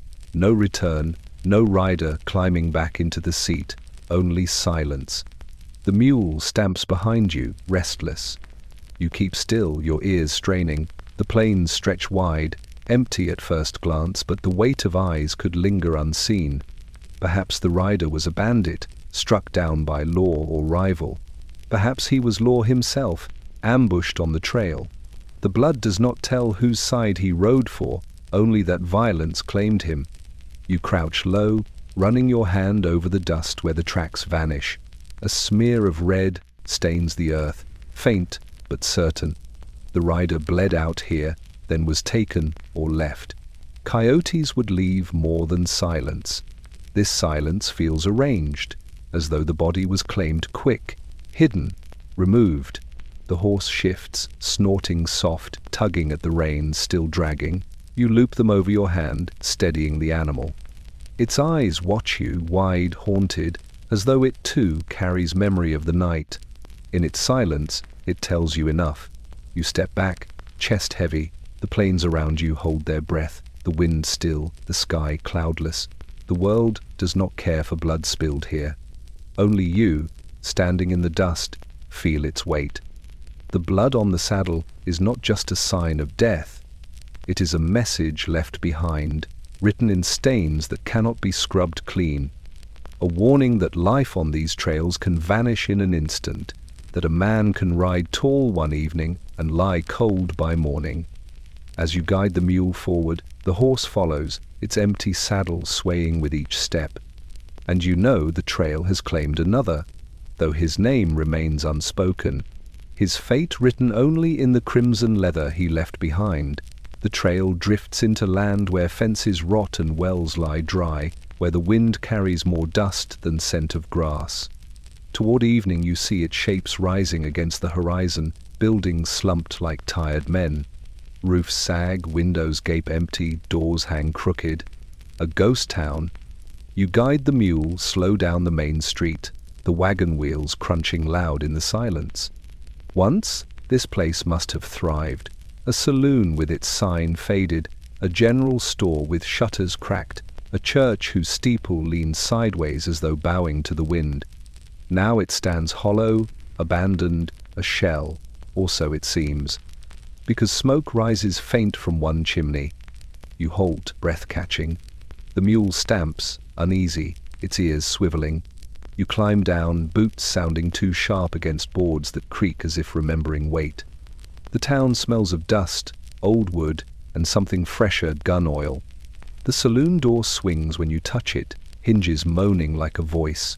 Inside, the bar is coated in grey, bottles long emptied, but on the floor near the hearth, ash lies warm, a bedroll spread, tin plates stacked, cards scattered mid-game, not ghosts, men.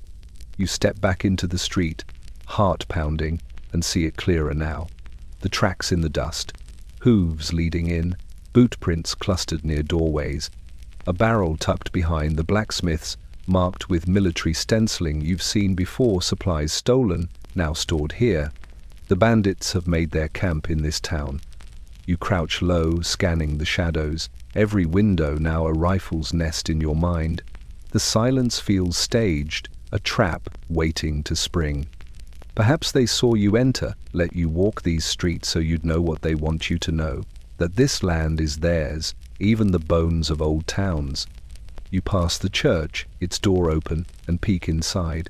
Pews pushed aside, the altar broken, crates stacked high where prayer once echoed, ammunition boxes, sacks of coin, bottles of whiskey waiting for the next night's laughter.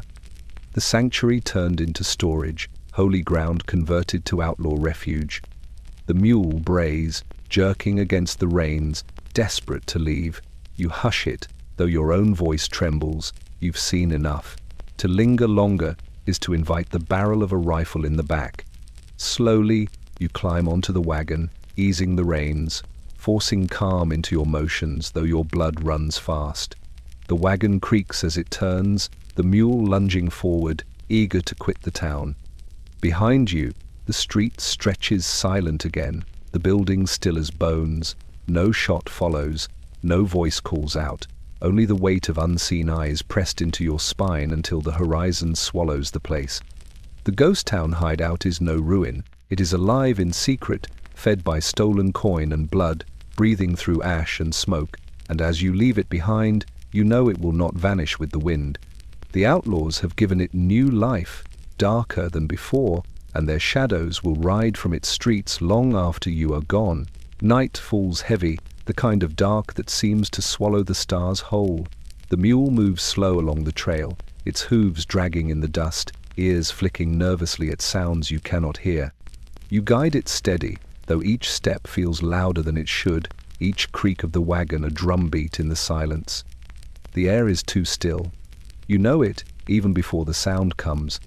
It begins faint, carried on the wind, a laugh.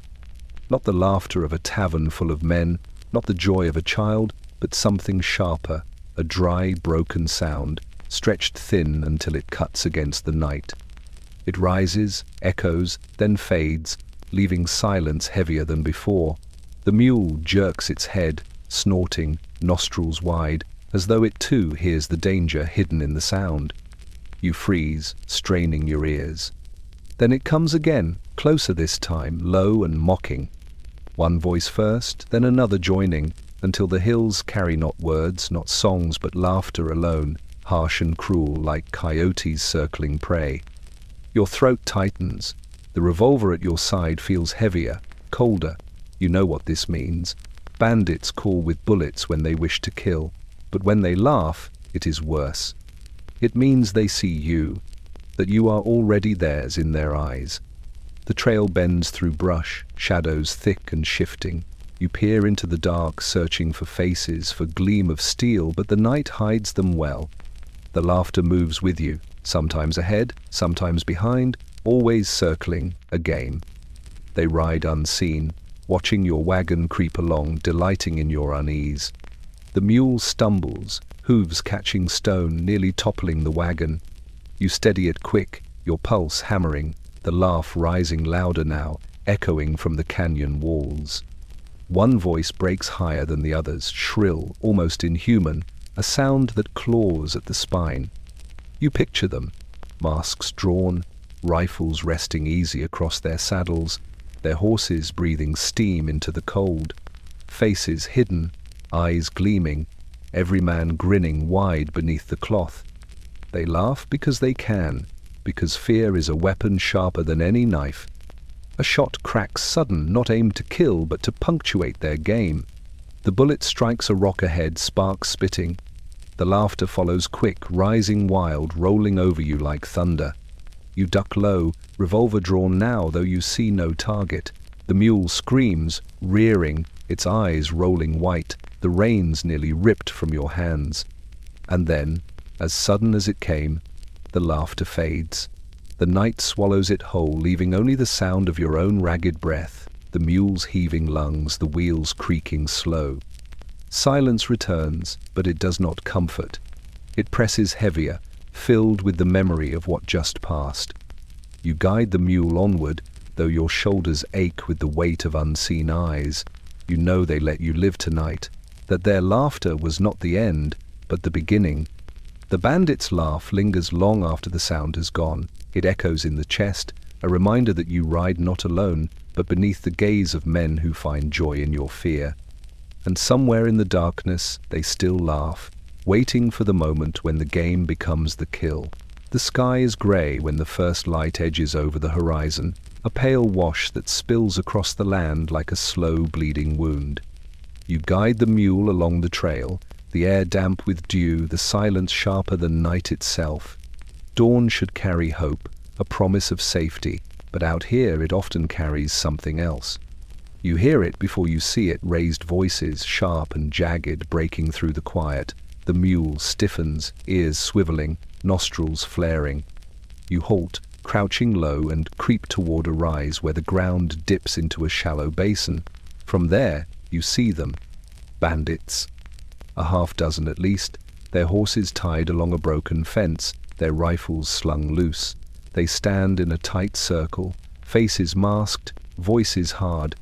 At the center lies a crate, its lid pried open, silver coins glinting faint in the morning light. But the treasure has not brought them peace. It has brought fury. Two men shout louder than the rest, their hands pointing, their eyes burning. One claims the larger share, his voice low but dangerous. The other calls him a liar, accusing him of hiding spoils, of cheating the gang. The others shift uneasily, hands brushing their pistols, waiting to see who will move first. Then the shot comes. It cracks across the basin, loud in the dawn stillness. One man staggers back, clutching his chest, his eyes wide with shock. He collapses into the dirt, blood spreading dark across the coins spilled from the crate. Silence falls, heavy as stone. And then, chaos. Pistols leap from holsters, rifles swing, and the air fills with smoke. Bandits fire at one another, curses rising with the gunfire. Horses rear against their ropes, screaming, their hooves striking the ground. Men dive for cover behind the crate, behind brush, behind anything that will shield them. The betrayal has shattered their brotherhood, and now every man is his own enemy. You watch from the ridge, breath caught in your throat, heart pounding in your ears. The basin becomes a killing ground. One bandit falls face first into the dirt, his pistol still smoking in his hand. Another drops to his knees, firing wild before a bullet tears through his shoulder, spinning him sideways. The silver scatters further, coins ringing against stone, glinting in the rising sun like drops of false hope. It ends as quick as it began. The gunfire fades, smoke drifting thin, leaving bodies sprawled in silence. Two men remain standing, their masks pulled down, their chests heaving, eyes locked in cold hatred. One spits, turning away, grabbing the crate, hauling it onto his horse with trembling hands. The other watches him go, too wounded to stop him, his own pistol hanging limp. You crouch lower, unseen, your body trembling. The mule stamps nervously behind you, sensing your fear. You know what this means. If bandits betray each other at dawn, then there is no loyalty left, no code, no bond that holds them. Greed rules, and greed will always spill blood. The betrayal at dawn is not a story told in whispers. It is a truth carved in smoke and coin, in the silence that follows gunfire when the sun climbs over the horizon. And as you turn away, guiding the mule down the trail once more, you know this land grows more dangerous with each dawn that breaks. The day is heavy with heat, the kind that presses sweat into your collar and makes the air shimmer above the dust. The mule plods into town slow, its hooves dull against the hard-packed street. But even before you reach the center, you know something has broken here. The silence is too sharp, the windows too still, faces peer from cracks in shutters, eyes wide and waiting. At the far end of the street, the sheriff's office stands like a fortress already under siege. You hear them before you see them, bandits, their laughter and curses rolling down the street, rifles glinting in the noon Sunday. A dozen at least, their horses tied to rails, their bodies sprawled lazy across porches and posts. Yet their eyes never rest. They are hunters at ease, confident in the kill to come. Inside the office, the sheriff waits. His badge gleams faint against his vest, his jaw tight, his eyes hollowed by nights without rest. You watch as he steps onto the porch, rifle in hand, his boots grinding into the boards. The townsfolk hold their breath, for everyone knows this will not end in peace. "Turn back," his voice carries, steady, even as the odds weigh against him. "You've taken enough. Not this town. Not today." The bandits laugh, cruel and loud, their leader tipping his hat back to show the scar running his cheek. Holt McCrea. The name itself rides heavier than any bullet. His woman sits a horse near him, eyes sharp, pistol resting calm in her lap. The gang waits for his word. The sheriff raises his rifle, hands steady despite the tremor in his breath. He knows, as everyone watching knows, that one man cannot stop them. But he swore an oath, and today it binds him tighter than fear. The first shot cracks, echoing off the storefronts. A bandit drops from his post, his pistol clattering against the boards. For a heartbeat, silence hangs, then chaos. Rifles roar, revolvers blaze, dust leaps from the street. The sheriff ducks back into the doorway, firing again, his figure framed in smoke and splinters. The bandits press forward, their boots pounding, their voices sharp with fury. Bullets tear into the office, shattering glass, ripping through wood. Still the sheriff fires, each shot finding a mark, each breath carrying the weight of men he swore to protect. The townsfolk huddle in silence, trapped between terror and awe. No one moves to join him. No one dares. The sheriff fights alone. At last the gunfire fades, replaced by the groan of the office door as it swings open. The sheriff stumbles into the street, blood staining his sleeve, his rifle nearly empty. Yet his eyes burn still, unbroken. He raises the weapon one last time, aims steady at the scarred man's chest. The shot rings. McCrea jerks, but only for an instant. His own revolver answers quick, faster, final. The sheriff crumples into the dust, his badge glinting once more in the sun before it dulls forever. The bandits cheer, their laughter rolling cruel across the street. The townsfolk close their shutters, hiding their faces, burying their fear. The sheriff lies still, his oath carried out to the last breath. The sheriff's last stand is not victory. It is sacrifice. A man alone against the tide, holding to his vow though the world turned against him. And though the dust settles over his body, his stand lingers, heavy in the silence, a reminder that even in defeat, honor can burn brighter than fear. The trail narrows once more, pulling you between walls of stone that rise jagged and red, their edges carved sharp by time and storm. The mule slows, ears pricked, its hooves dragging against loose gravel. You feel the shift in the air, the heaviness, the silence broken only by the faint hiss of wind through cracks in the rock. This place feels chosen, shaped for what waits within. Then you hear it. Hooves. Not your mule's tired steps, but the thunder of many horses, their sound rolling like drums across the stone. Dust rises from the canyon mouth ahead, and out of it spill the riders. A dozen at least, maybe more, their bandanas drawn, their rifles gleaming in the light. At their head rides Holt McCrea, the scar on his cheek dark in the shadow of his hat. His woman rides close, her pistol easy in her hand, her eyes sharp as steel. They spread wide, blocking the trail, their horses stamping, snorting clouds of breath into the hot air. Behind you, more riders appear, closing the gap, cutting off retreat. The canyon has become a trap, its walls the bars of a cage. McCrea raises a hand, and silence falls heavy. Only the restless shuffle of horses and the faint creak of saddles fill the air. Then he laughs, a sound low and cruel, echoing off the rock until it multiplies, circling you. "Long way you've come," his voice carries, rough as gravel. But it ends here. Your breath tightens. The revolver at your side feels small, useless against so many rifles leveled from every angle. Still, your hand rests on it, because to face them empty is worse. The mule stamps nervously, its eyes rolling white, sensing the weight of the moment. The first shot cracks sudden, echoing through the canyon. Dust leaps from stone, the sound rolling back louder than thunder. Another shot follows, then another, until the air itself shakes with echoes.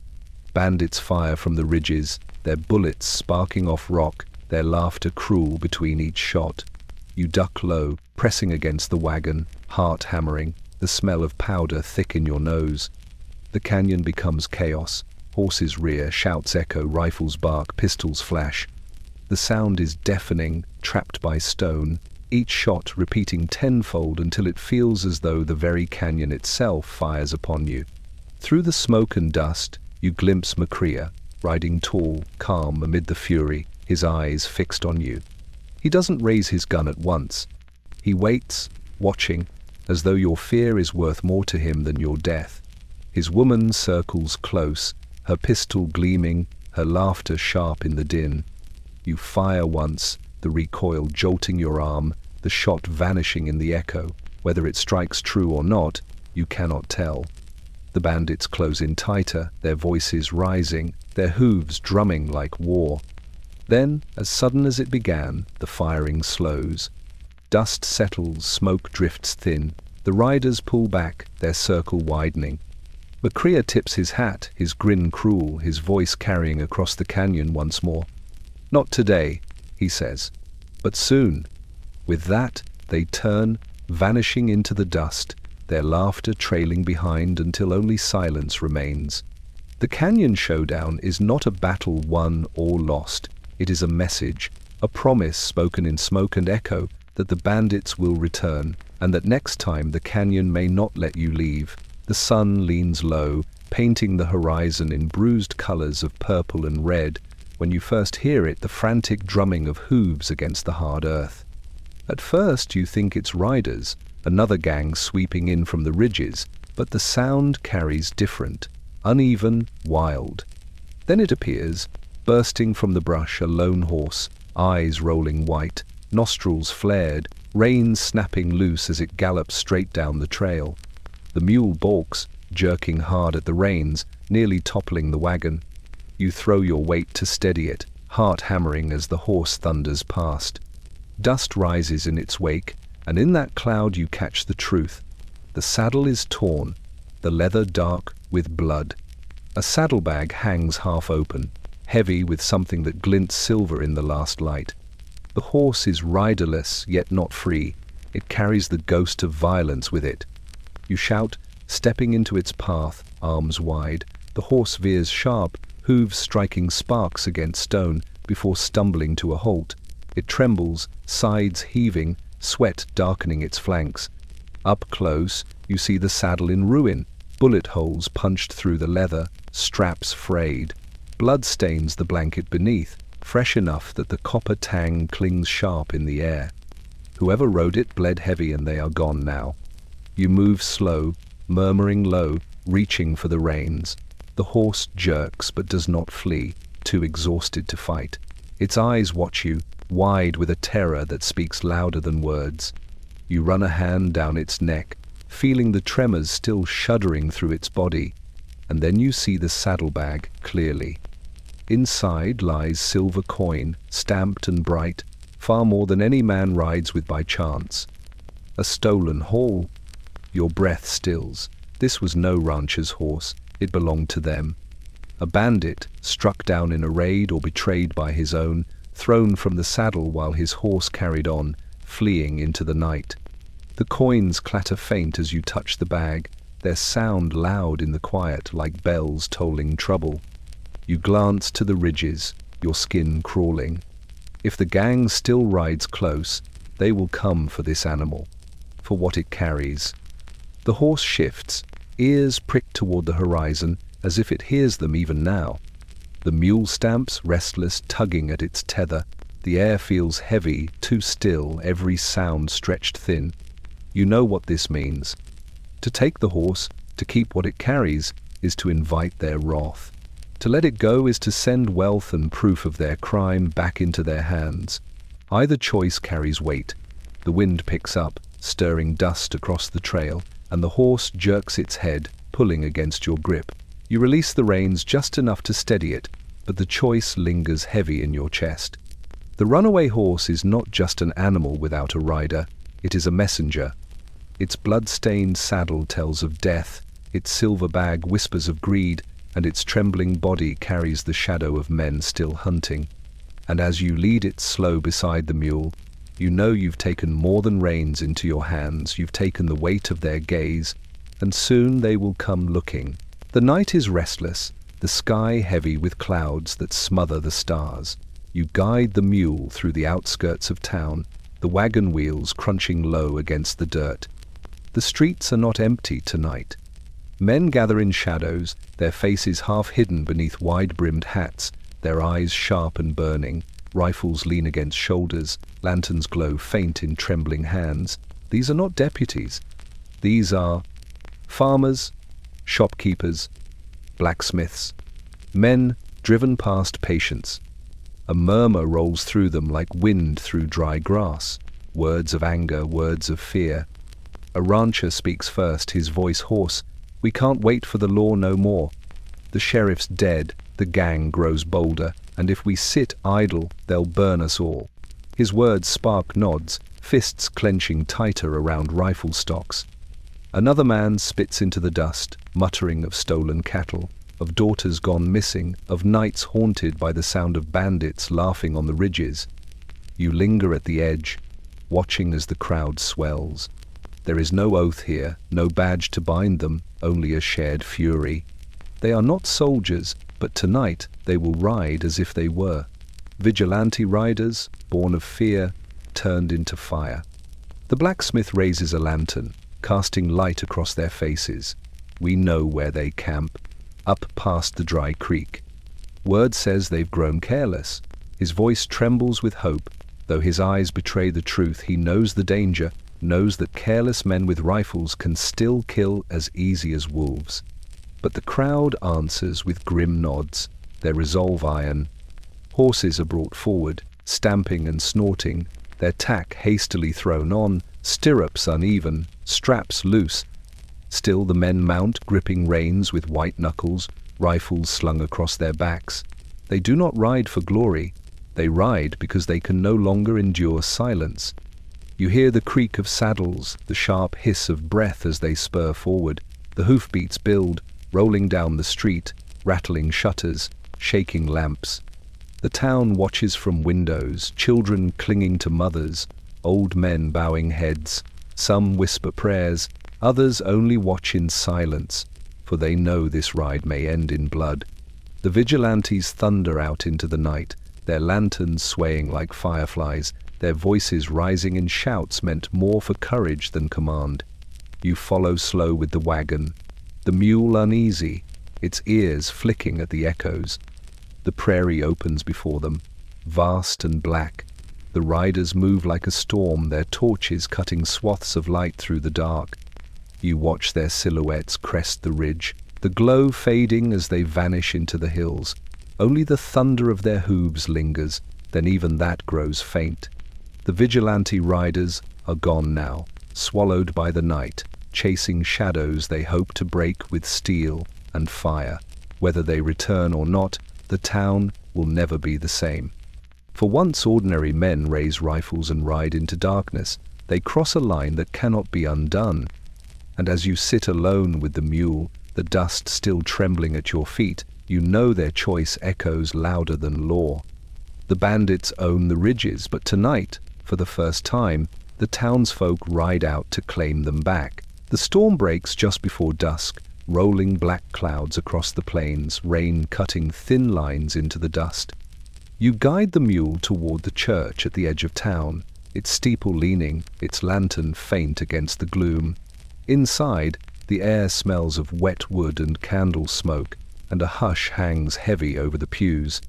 A small crowd gathers, faces drawn tight, eyes fixed not on the altar, but on the man slumped against it.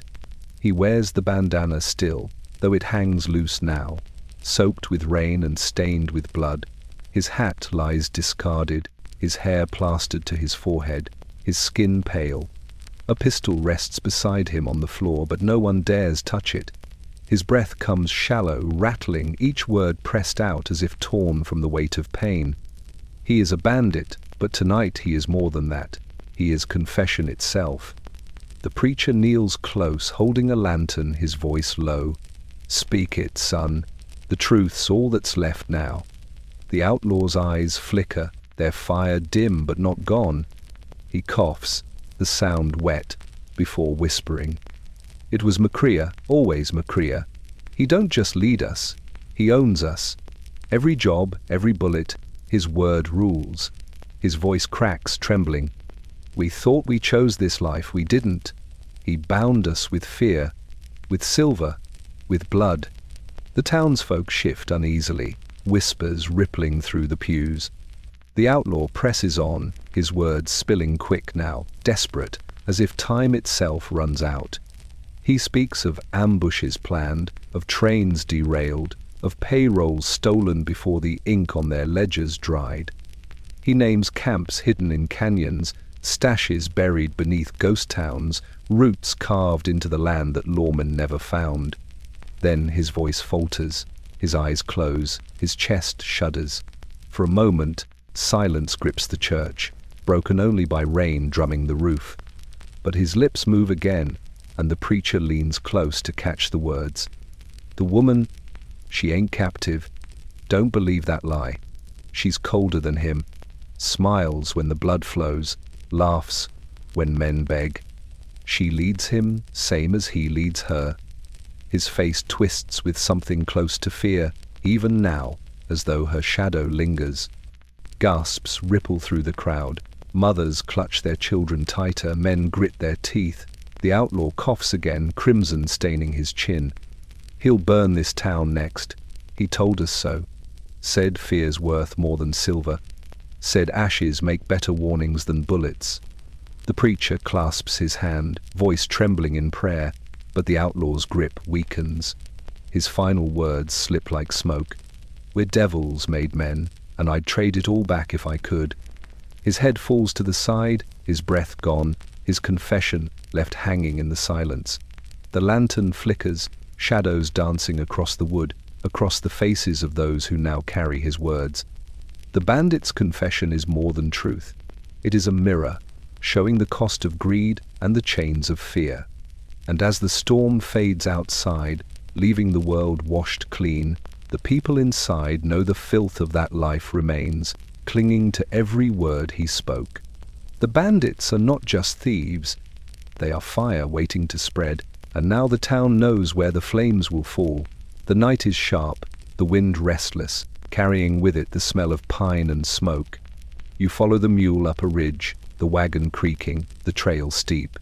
From the crest you see it, the glow against the dark horizon, too large for any campfire, too wild for any hearth.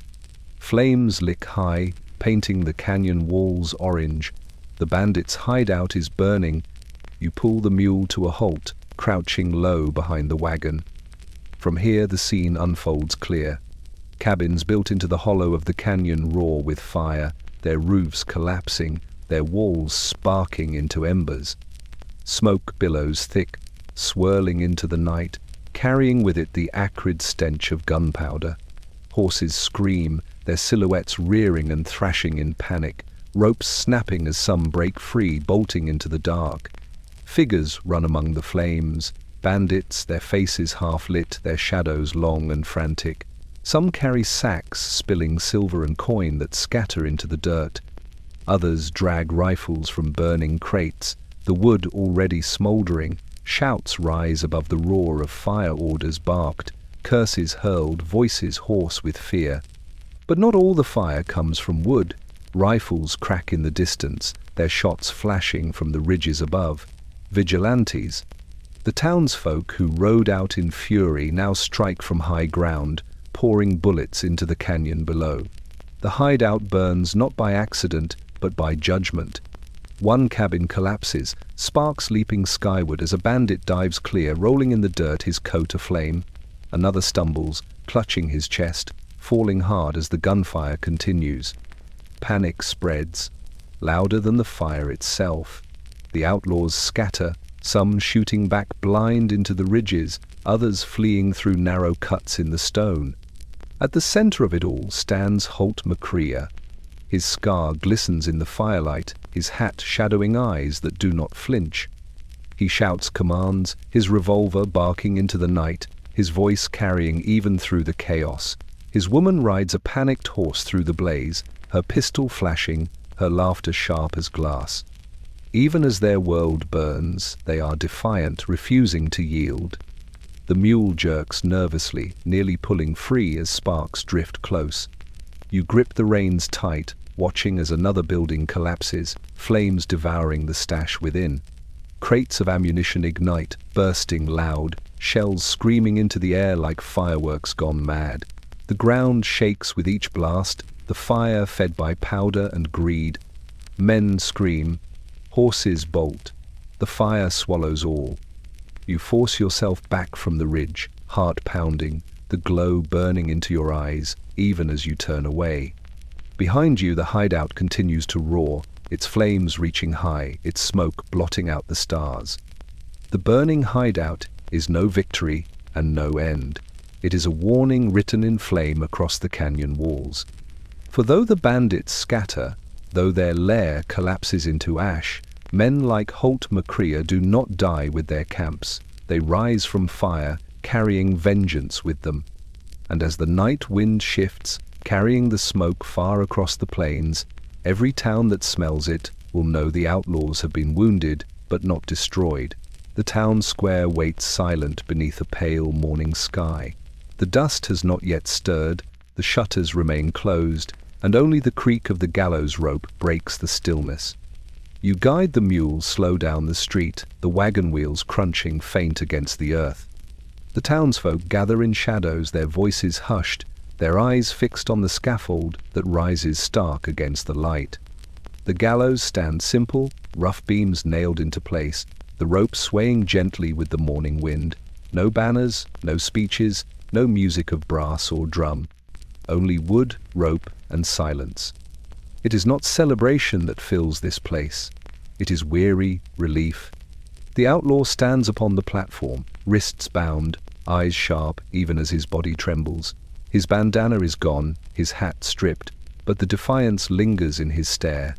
He glares not at the sheriff, there is none now, but at the crowd, as if daring them to meet his gaze. Some do, briefly, before turning away. Most cannot. The preacher waits at his side, Bible in hand, his voice low. He speaks of mercy, of judgment, of forgiveness, but the words drift thin, swallowed by the weight of the moment. The outlaw laughs once, dry and hollow, a sound without mirth. The rope creaks in answer. Children cling to their mothers. Men stand stiff with rifles in hand, though none are needed.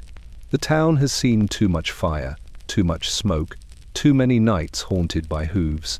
Today, they demand silence. The hangman steps forward, his face hidden in shadow, his movements slow, deliberate. He slips the noose over the outlaw's head, tightening it until the rope presses snug against his neck. The outlaw flinches, his breath sharp, but his eyes never break. He spits into the dust, his last act of defiance. The crowd shifts uneasily, boots scuffing, breaths held. The preacher closes his book. The hangman's hand rests on the lever. For a heartbeat, time holds still. The wind dies, the mule quiets, the town itself seems frozen. Then the trap gives way. The sound is swift, final, a snap of rope, a thud of wood, a silence deeper than before. The outlaw hangs, his body swaying gently, the rope groaning with each shift. The crowd exhales as one, a sound of release, of something heavy lifted but not gone. No one cheers, no one claps backs or raises hats. The silence remains, as if the gallows themselves demand it. Mothers pull children away, men lower rifles, women bow their heads. The outlaw swings alone, his shadow long across the dust. You stand with them, the image burning into memory. The quiet gallows do not speak of triumph, they speak of necessity, of a town pushed too far, forced to answer blood with rope. When the body is cut down, it is not taken to rest in consecrated ground. It is buried beyond the fence, beneath unmarked soil, left to the earth without name. The gallows remain, their beams stark against the sky, their rope swaying still. The quiet gallows are not for justice alone, they are reminders. And as you guide the mule away, you know the town will live with their shadow long after the rope frays to dust. Even after the fires fade, after the gallows stand empty, after the last hoofbeat dies into silence, the land does not forget. The trail winds on beneath your mule's hooves, dust rising in faint spirals, and yet you feel it still, the weight of eyes that are no longer there, the echo of voices carried on winds that should be clean. The bandits are gone, some to earth, some to flame, some to smoke on the horizon, but their shadow lingers. You see it in the towns. Doors remain barred longer than they should. Children hush when horses pass, their laughter cut short as if joy itself is dangerous. Men keep rifles close at hand, leaning them by the hearth even as they bow their heads at supper. The gallows gave no cheer, the fire brought no peace. Fear is not a thing easily buried. On the trail, you find reminders. A tree marked still with their symbol, carved deep so even seasons cannot wear it away. A wagon left splintered, its wheels gone, its boards warped, but the bullet holes plain as ever. A ridge where echoes return too sharply, where your heart still quickens though you know no rifle waits. The land holds memory like scars. And the names remain. Holt McCrea, the woman who rode at his side. Others less known, their faces faded on posters, their legends carried now in whispers. To the law they are criminals, but to some they are story's dark heroes who defied badges and bullets, who took what they wanted from the world and paid no coin in return. Children dare each other to speak their names, their elders cross themselves when they hear them. Legends grow long after bodies fall. You ride on, the mule steady, the wagon creaking, and think of all you have seen. The silent campfire, the stolen herd, the stagecoach heist, the vigilante riders. Each chapter written in dust and blood, each moment heavy with fear, and though the bandits may scatter, their mark remains like a shadow across the plains, stretching farther than their bullets ever reached. The long shadow does not vanish with dawn. It lingers because men remember. Fear carves deep, and even when law rebuilds, when deputies wear their badges bright, when towns hammer nails into new roofs, the silence at night still carries weight. The crack of a branch can still sound like the cock of a rifle. The laughter of strangers can still echo like the bandit's call. You guide the mule into the fading light, the sun sinking behind the ridges, the land turning dark once more. Somewhere in the distance a coyote howls long and low, and the sound carries like a memory too close to let go. The long shadow of bandits is not just their legacy, it is the truth of the frontier that no fire burns fear away, no gallows lifts it from the heart. It lingers stretched across the land, long after the riders vanish, and as the night folds around you, you understand. The shadow is what remains when the men are gone, and it may never leave the trail.